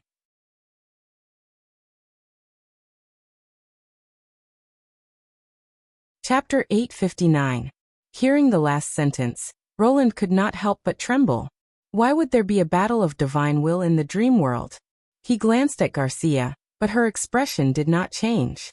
Roland did not know whether she already knew about it or did not care about it. Roland had no choice but to suppress his doubts and follow the crowd to the end of the square under the guidance of the light. At the end of the square, he found that there were many honeycomb-shaped passages embedded in the towering stone walls. Whether it was entering from the ground or transferring between the passages, they had to take the elevators hanging on the rails. He did not notice it when the square was brightly lit, but now that his field of vision was dim, he saw dozens of elevators going up and down like floating fireflies, which made him feel like he was in a futuristic city. However, although this design looked beautiful, it was extremely inconvenient to use. It would be fine if it was built in the city center as a landmark, but who would see it if it was buried underground? Once there was a fire, a power outage, or any other emergency, they would not know where to run. Of course, it was against common sense to build the headquarters underground. If it was just to prevent others from invading or to keep it a secret, it would not make sense. If it was not that the Martialist Association had too much money to spend, then there must be other reasons. After entering the 24th passage, Roland found that the ground under his feet was also a transmission ladder. As long as he stood still, it would automatically move forward. This kind of extravagance was simply astonishing. This place used to be a mine. The elevator passage on the wall is just an abandoned mine. Of course, some of them are newly excavated, which depends on the speed of erosion. Roland shrugged and said, "This place used to be a mine, and the elevator passage on the wall is just an abandoned mine." The erosion happened in the mine? Not exactly, but you can think so for the time being. So the association built the headquarters underground to prevent the erosion from spreading? Garcia showed a strange expression. No, nothing can prevent the erosion from spreading. The headquarters is not guarding against the erosion, but against the awakened with bad intentions. Seeing that Roland wanted to ask more, she shook her head gently. You'll understand when you see it. The passage soon led them to another hall, which was decorated like a staircase conference room. The floor dropped down until a podium was formed at the bottom. The security measures here were obviously much tighter. Martial artists wearing the same clothes could be seen everywhere. They stood expressionlessly on both sides of the hall, coldly staring at the newcomers, completely without any intention of welcoming them. Didn't they say that martial artists were straightforward, passionate, and unconstrained? Roland cursed in his heart. If this is how they treat new awakened ones, it's no wonder they don't want to join. After everyone was seated, the chief disciple, Lan, stepped onto the podium again. She did not say a word and directly lifted a curtain on the stage, revealing a huge glass box below. Roland could not help but frown. There was a dark red crystal in the box, floating in the center as if it was weightless. It reminded him of the magic core of tequila. However, the force of nature in the dream world was not as versatile as magic power. Moreover, this crystal did not seem to have any substance. It was more like a clumsy 3D projection. However, looking at Lan's serious expression, it did not seem that she was joking. This is erosion, Garcia said in a deep voice, or loopholes. What? Roland was stunned. The one on the stage is just a small part of it. She sighed softly. Our world is becoming riddled with holes. This is the essence of the erosion. I think some of you have already guessed or sensed. Lan glanced at the audience and said word by word, an evil force has entered our world. It has caused an endless number of fallen evils and seriously threatened the safety of the awakened ones. But I have to say that this idea is wrong. There has never been any evil force. It is just an overlay from another world. The audience burst into an uproar. What do you mean? Can you be more specific? What do you mean by another world? When did the Martialist Association become an Academy of Sciences? Then what are the fallen evils? Aliens? Completely different from the real newcomers, the awakened warriors did not care about Lan's identity as the chief disciple at all and directly shouted. Silence. Lan was unmoved.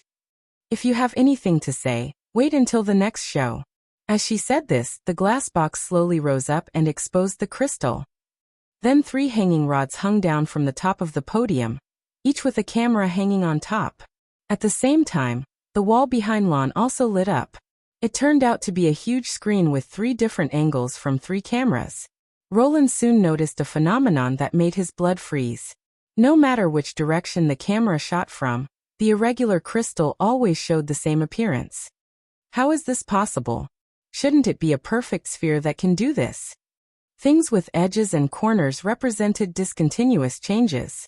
Visually, each facet must be different, but he couldn't find any signs of rotation in the 3 images. It was as if it wasn't an object, but a red spot on the screen. His brain had subconsciously identified it as a virtual image, and the crystal itself did not exist. However, Lan's next move surprised Roland. He saw that the chief disciple took an iron rod from his assistant and inserted it directly into the red crystal.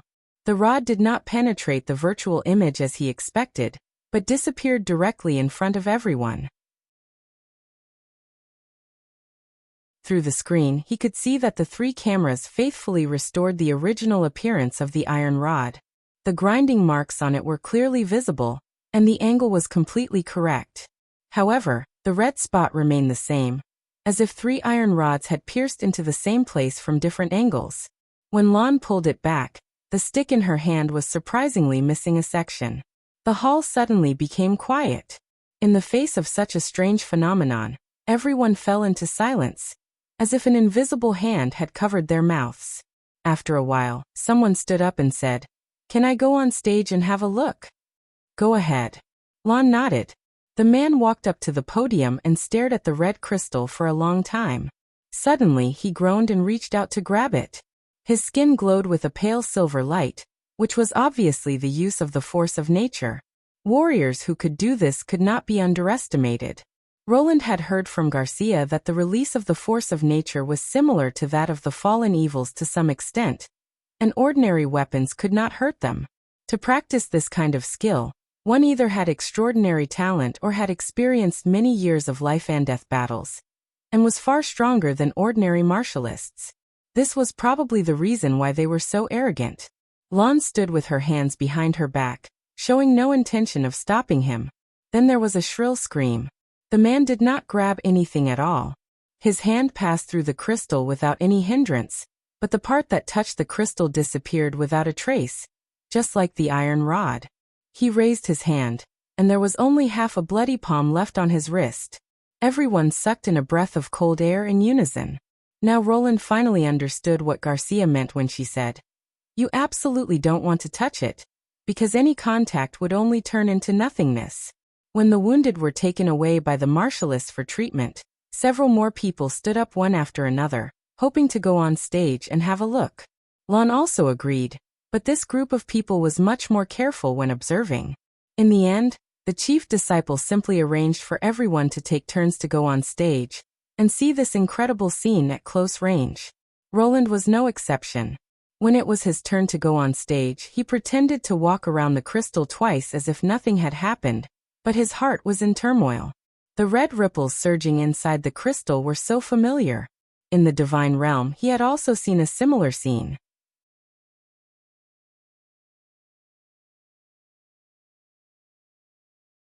Chapter 860. You're Roland, right?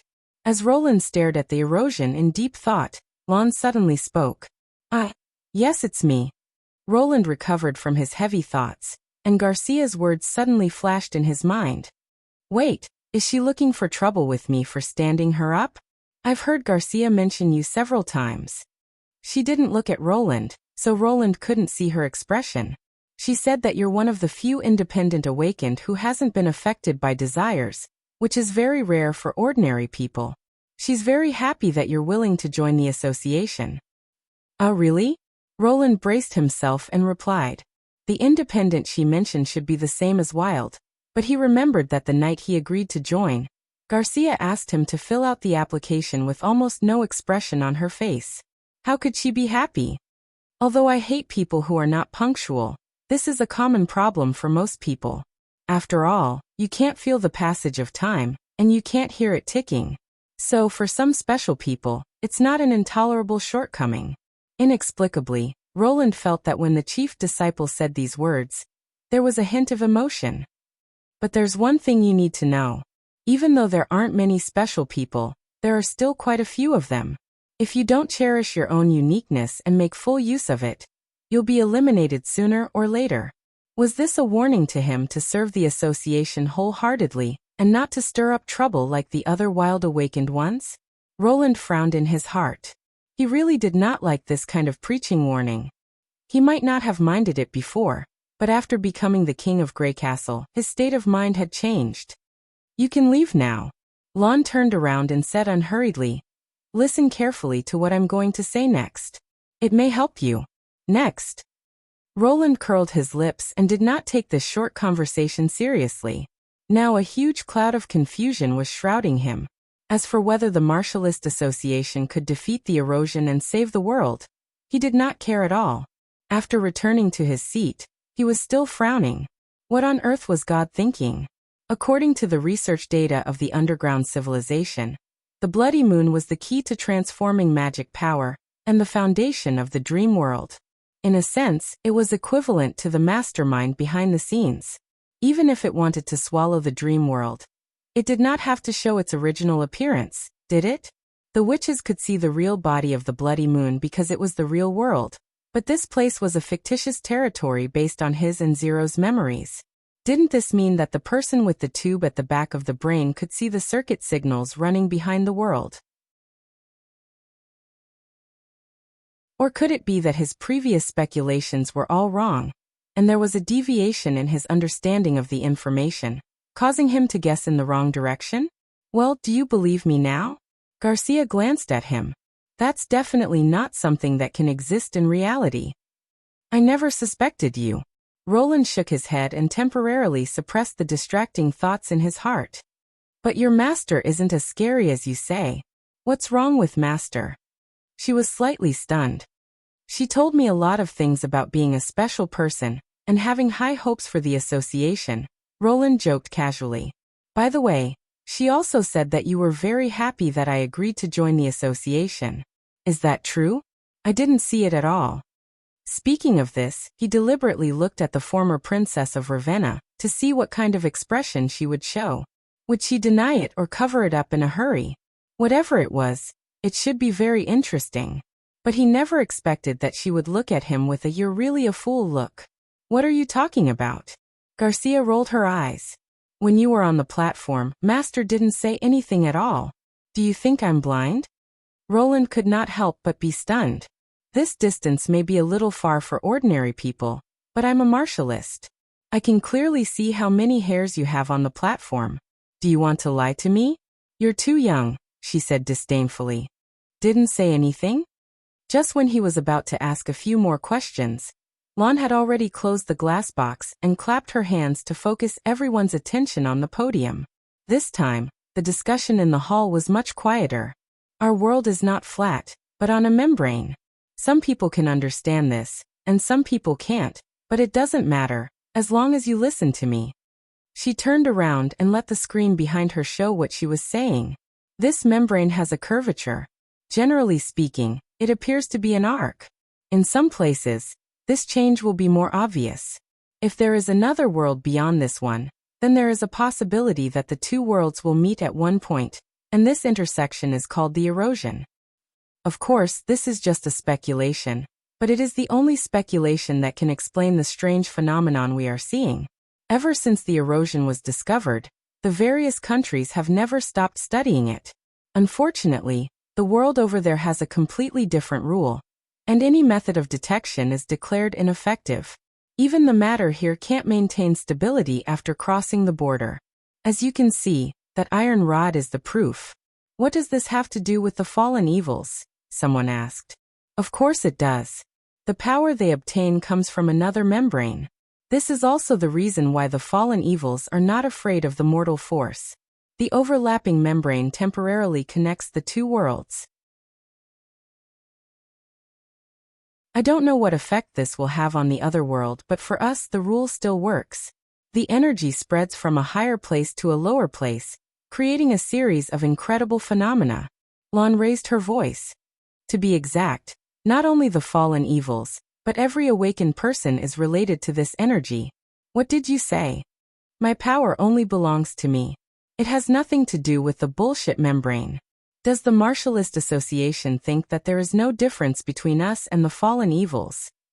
The hall suddenly burst into an uproar. This time, Lon did not say anything to stop them.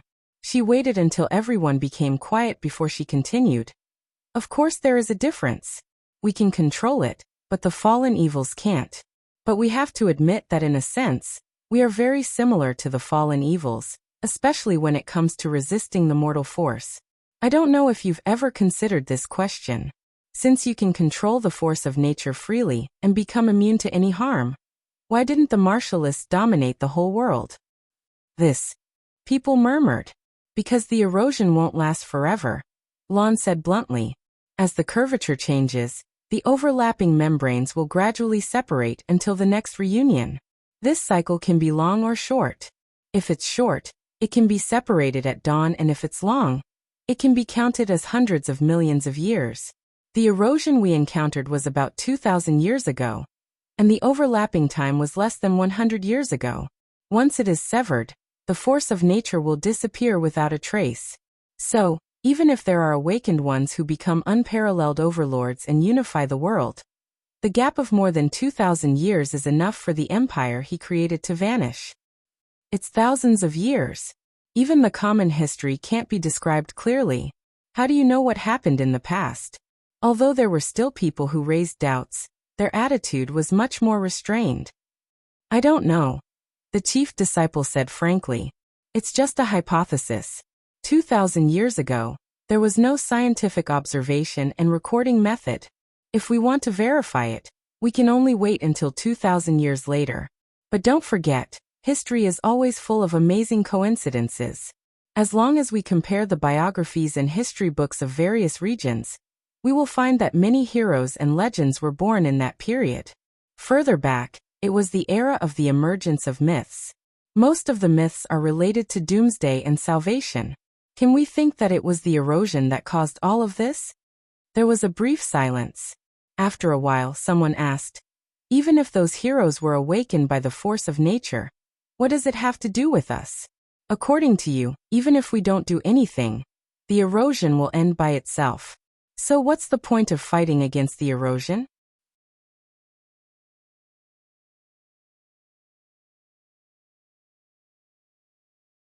Chapter 861. Your Majesty. Your Majesty? Nightingale's voice snapped Roland out of his daze. The director is still waiting for your reply. I understand. Roland blinked and collected his thoughts. He handed the report back to Barov. Do as you say. Yes. Barov placed his hand on his chest. Before he left, he solemnly added, please take care of yourself, Your Majesty. After the director left the office, Roland asked Nightingale, what's wrong? Do I look bad? Well, you look fine. The latter deliberately sized him up for a while before saying, "You've been spacing out a lot lately. Could it be related to the dream world's erosion?" Roland shook his head. "The changes in the dream world won't affect anything. It's just that some things seem a little strange when I think back on them. There's nothing to worry about." "Is that so?" "That's good." Nightingale curled her lips. It was already the 4th day since he left the dream world. Although Faldi had successfully located the headquarters of the association, Ling could not sneak in. According to her, there had never been a place like that. It was built so deep underground that one could not even see their own fingers, but there was no shadow to hide in. Her head was full of light ribbons. She had waited for a few hours, but the light had never been extinguished. After the incident, Ling was rather dispirited and asked Roland to punish her, but the latter naturally rejected her without hesitation. The following tour plan was carried out very smoothly. After that, Roland did not stop bringing new tequila witches into the dream world. However, what he had seen and heard in the headquarters that day was still weighing on his heart like a stubborn stone.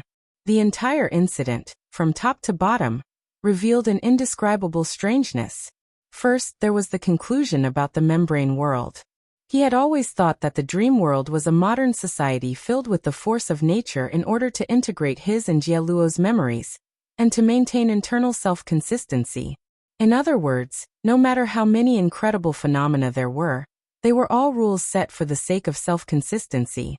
Most of these rules were derived from his consciousness, so he could understand and easily accept them. However, what Chief Disciple Lon had said was completely beyond the scope of his knowledge.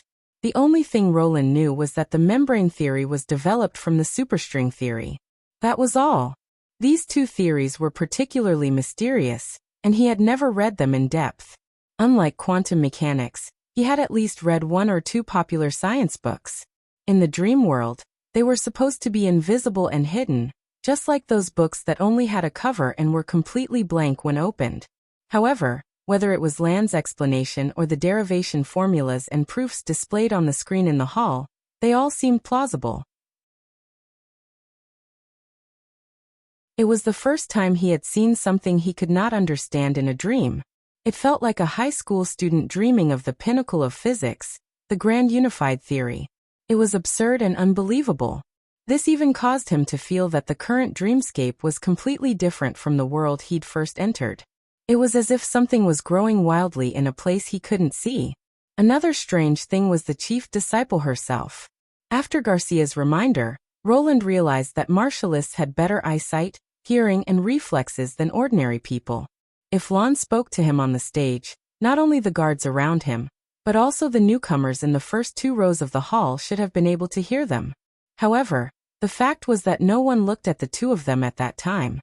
Even though it was not a whisper in their ears, it did not attract any attention.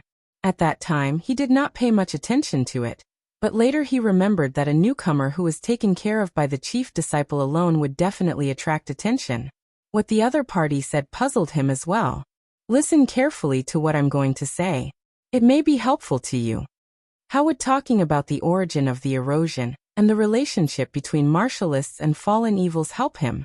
Even if he wholeheartedly wanted to join the association and become a person who could save the world, it did not matter whether he knew these things or not. All these strange signs made Roland feel a little resistant to the dream world. He planned to temporarily stop the connection with the dream world after all the gods' punishment witches had entered and enjoyed themselves once. At the critical moment of the battle of divine will, it was better to be safe. Your Majesty? Nightingale's voice came to his ears again, this time with a faint heat. You look like you're in a daze again. Ahem, I'm really fine.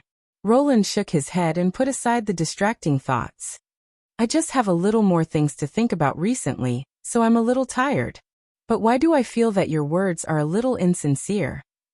Nightingale sat on the table and crossed her legs. Could it be that in the dream world, you and those witches? That's impossible. He did not know whether to laugh or cry. I just took them to experience different flavors of food. Well, that's true. Nightingale blinked and revealed a sly smile. I'm also a little worried. I can't go to that world, so I can't protect you at all times. If they suddenly attack, It will be troublesome. After all, you've been unconscious for hundreds of years. Now that you've finally recovered, you'll definitely want to relive all the feelings of the past. There were more than 20 witches there. How could you withstand them all at once? You're getting more and more ridiculous. Roland glared at her. Who did you learn all these ideas from?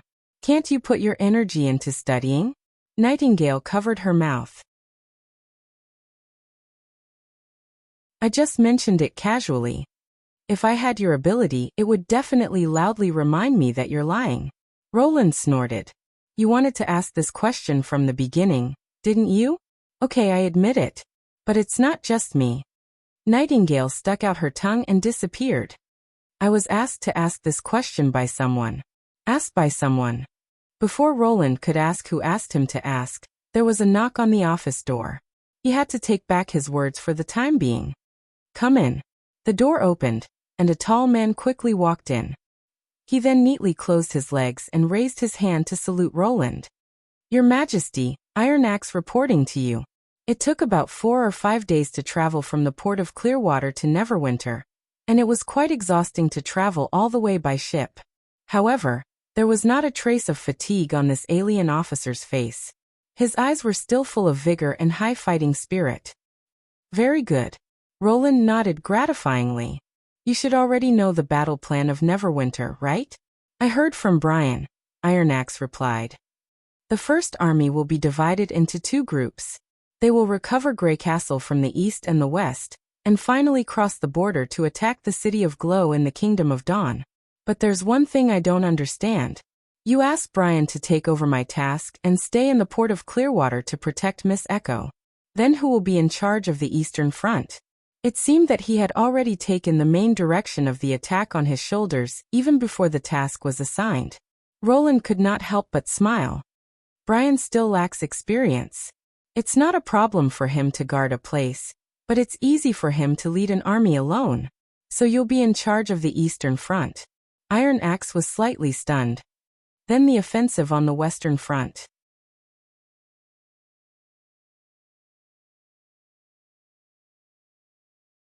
Chapter 862.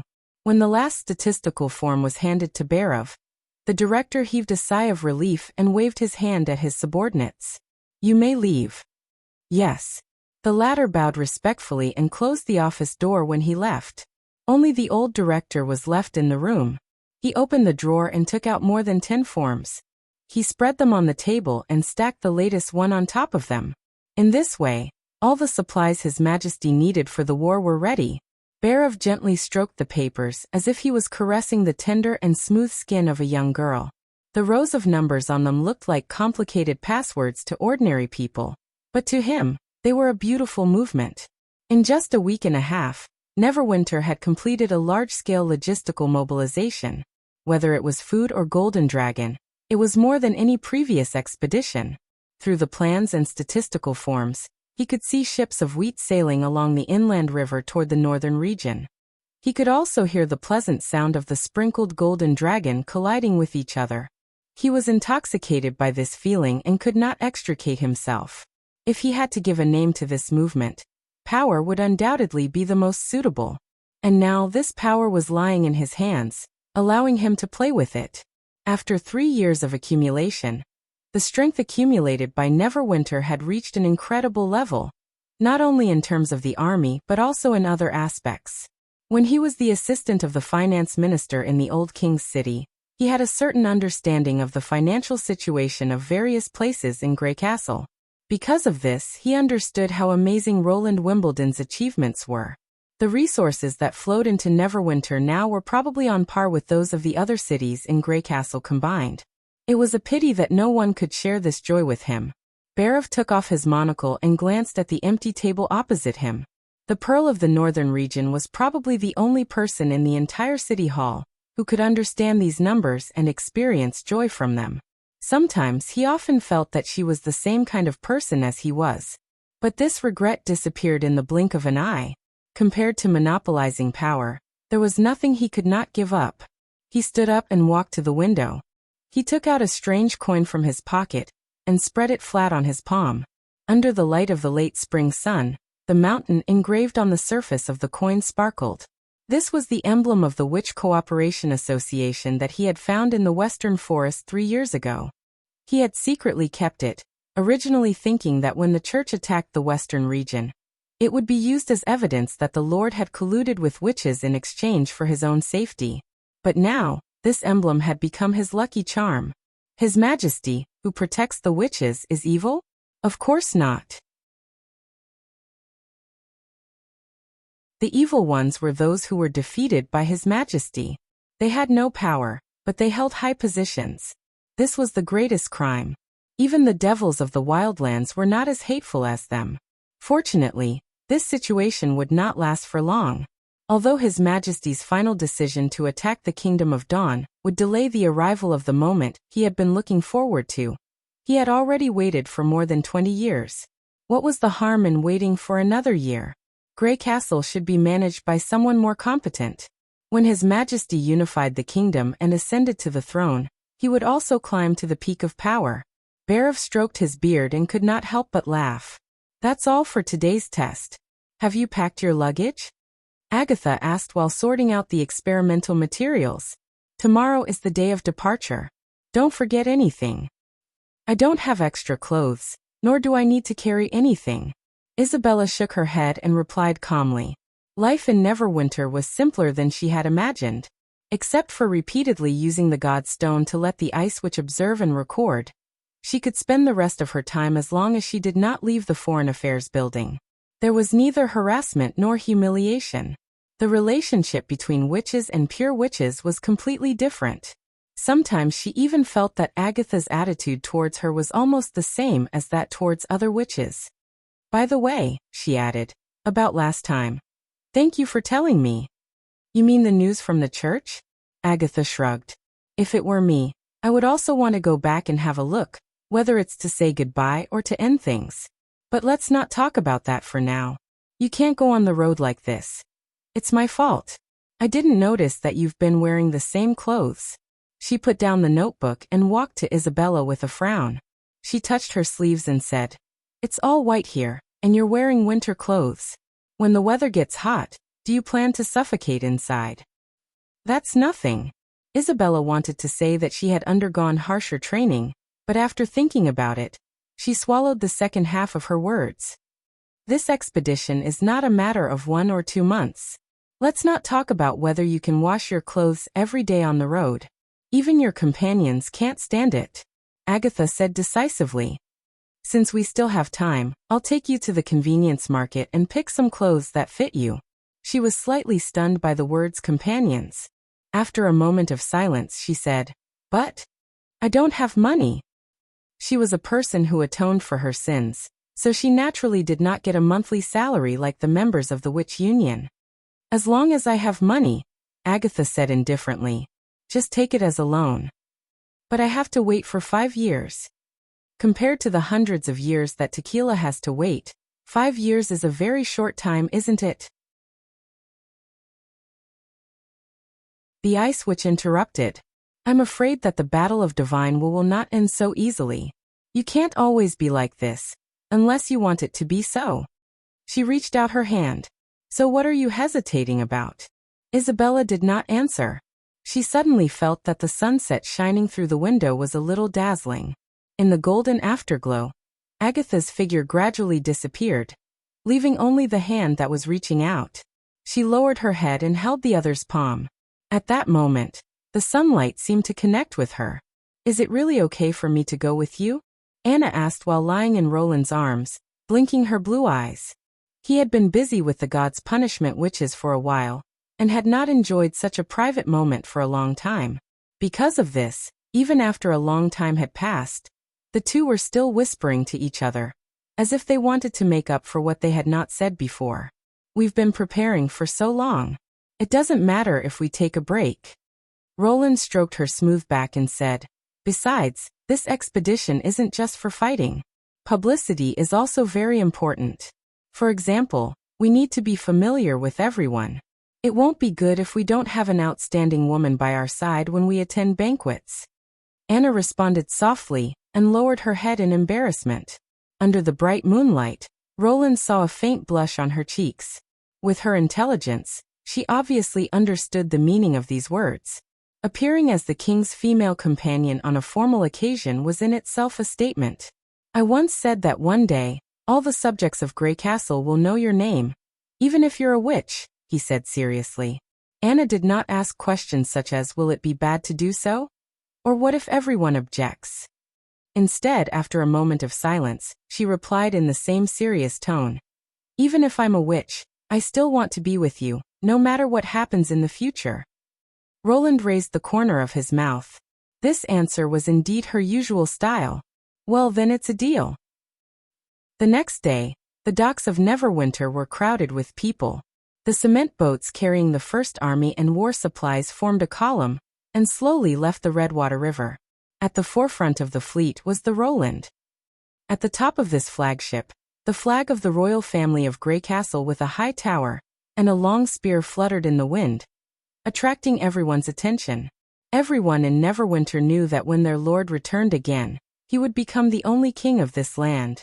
No one knew who shouted, "Long live the king" first, and then the whole docks rang with the same cry. It sounded like thunder rolling across the sky, or like a horn of departure.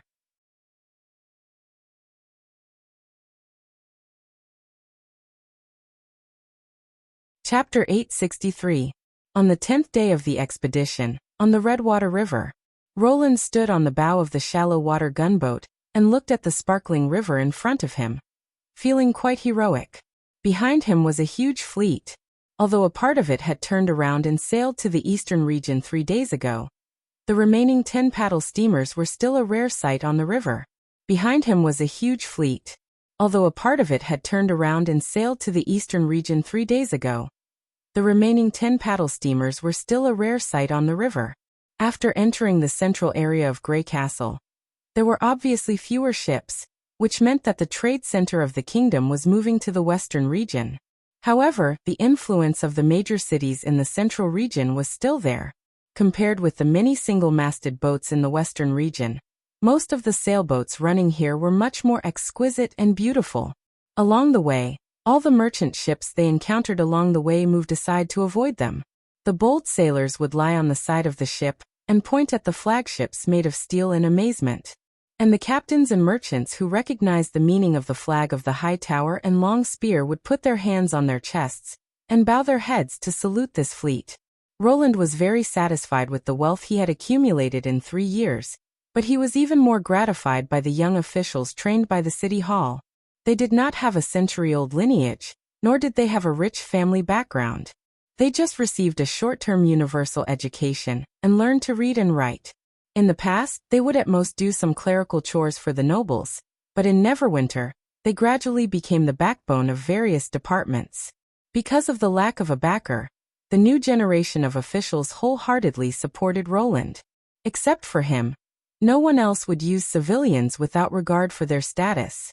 Because they had never held a management position, they would carefully act according to the rules, tirelessly ask for instructions from their superiors if they encountered any problems, and did not suffer from the arrogance and conceit of the nobles. Because they were selected from ordinary subjects, they were completely hands-on. The officials of the Ministry of Agriculture led the farmers to plant wheat, and the officials of the Ministry of Construction demonstrated the characteristics of cement to the new workers. This was a common sight in Neverwinter. A strong centralized government must have a strong control over the people at the grassroots level in order to give full play to its fast and efficient potential. This just happened to meet this requirement. Of course, the leap from the civilian class to the manager was not without drawbacks. Just like a poor man who had never owned any property, but suddenly received a windfall, it was easy for him to fall into the trap of greed and short-sightedness. According to the education level of Neverwinter, there was no need to mention personal qualities and professional ethics. Fortunately, Roland had Nightingale by his side. The internal investigation of the Security Bureau could effectively curb such tendencies. After several rounds of screening and severe punishment, the people who remained in the city hall basically understood the king's bottom line. The ever-growing number of young officials had become Roland's insurance to expand his influence.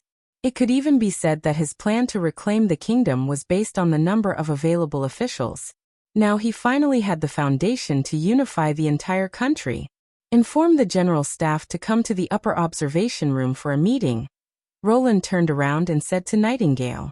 They should come up with a plan on how to take over Redwater City. In fact, it was not the first time for the Neverwinter fleet to go to Redwater City. As early as half a year ago, during the tooth extraction operation, the First Army had visited this central city. Therefore, the General Staff's plan was reasonable. Your Majesty, Redwater City is a city second only to the Old King's City in the central region. It not only has a vast territory, but also has many nobles. I'm afraid we can't force the Lord to give up his power, like Willowtown did a week ago. Sir Schilt, the father of the Light of Dawn, further explained. The governor of Redwater City, Earl Delta, is not an ambitious man, which can be seen from the city's tax revenue. He sits at the intersection of the inland rivers, so he can ask for more. The Delta family has been operating here for generations. Even if he gives up his fief, he won't be in dire straits. Compared with rebellion and losing his life, the Earl should make a wise choice. But it doesn't mean that other nobles will follow suit. It's not easy to unite their opinions, especially the Tri-River family and the Rock Ridge family. It's said that they don't get along well with Earl Delta. He pointed to the location on the map. And once your request is officially announced, it's likely that the opponents will gather together, just like what happened in the Western region. So we speculate that the First Army may go into battle and force them to give up their power. Of course, it's not a bad thing. Eliminating the rebels can reduce the trouble of subsequent management, and your powerful strength will certainly deter the rest of the people with bad intentions. So we suggest that you summon Earl Delta alone and persuade him before announcing the decree. Although those nobles should more or less know your intention. If there's anyone who disobeys, you can directly send troops to wipe them out. Roland nodded and looked at the map in silence. He didn't mind using the truth to persuade the opponents. The First Army was originally used for this. But Sir Schilt's words, just like what happened in the Western region, made him a little worried. At that time, it took longer to wipe out the 5 big families than to conquer Longsong's stronghold and King's City. The reason was that the area of these fiefs was much larger than a city, and it would take several days just to circle around them. But there were more fiefs around Redwater City. If they really wanted to wipe them out one by one, plus the follow-up pacification measures, it would probably take at least 2 or 3 weeks. Isn't there a faster way? Your Majesty, faster means. I don't want to spend too much time on this.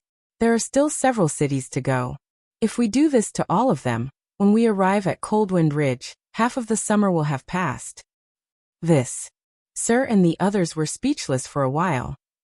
There is a way, but it may damage your reputation, Edith suddenly said. Call them together and announce it on the spot. Oh. Roland looked at her. Go on. I've encountered the same problem as you, but it was even worse. The Pearl of the Northern Region briefly described her scheme against the House family and the Lista family. If we followed the tradition of the nobles and expressed our intentions before acting, I'm afraid the Northern Region would still be in their hands. After listening to her plan, everyone in the advisor department could not help but gasp. Your Majesty, this. It's hard to convince people without evidence and without a trial. If this gets out, I'm afraid other nobles will be suspicious. Have you forgotten that besides His Majesty, there shouldn't be any other nobles in Grey Castle? Edith spread out her hands. In the past, when the nobles dealt with civilians, they didn't need a trial. Speaking of this, she looked at Roland. But whether to do this or not depends on you. After all, things like reputation. Only the winner has the right to write history, Roland interrupted her. For example, if you don't say it, no one will know you've done such a thing. I have to thank you for your trust in me. In addition, this matter will not be spread. As for the takeover plan of Redwater City, we'll do as you think. Then he saw a strange light in Edith's eyes. At that moment, the Pearl of the Northern Region's breathing seemed to quicken. However, she quickly concealed her expression and lowered her head. You're tuning in to the Li Mei's Wuxia Whispers YouTube channel. We're so grateful for your support. And don't forget to subscribe to join us on this incredible journey through captivating stories. Your generosity through donations truly makes a world of difference, as it's the primary source of revenue that allows me to expand and enhance this channel for you. Thank you from the bottom of my heart for being a part of this adventure.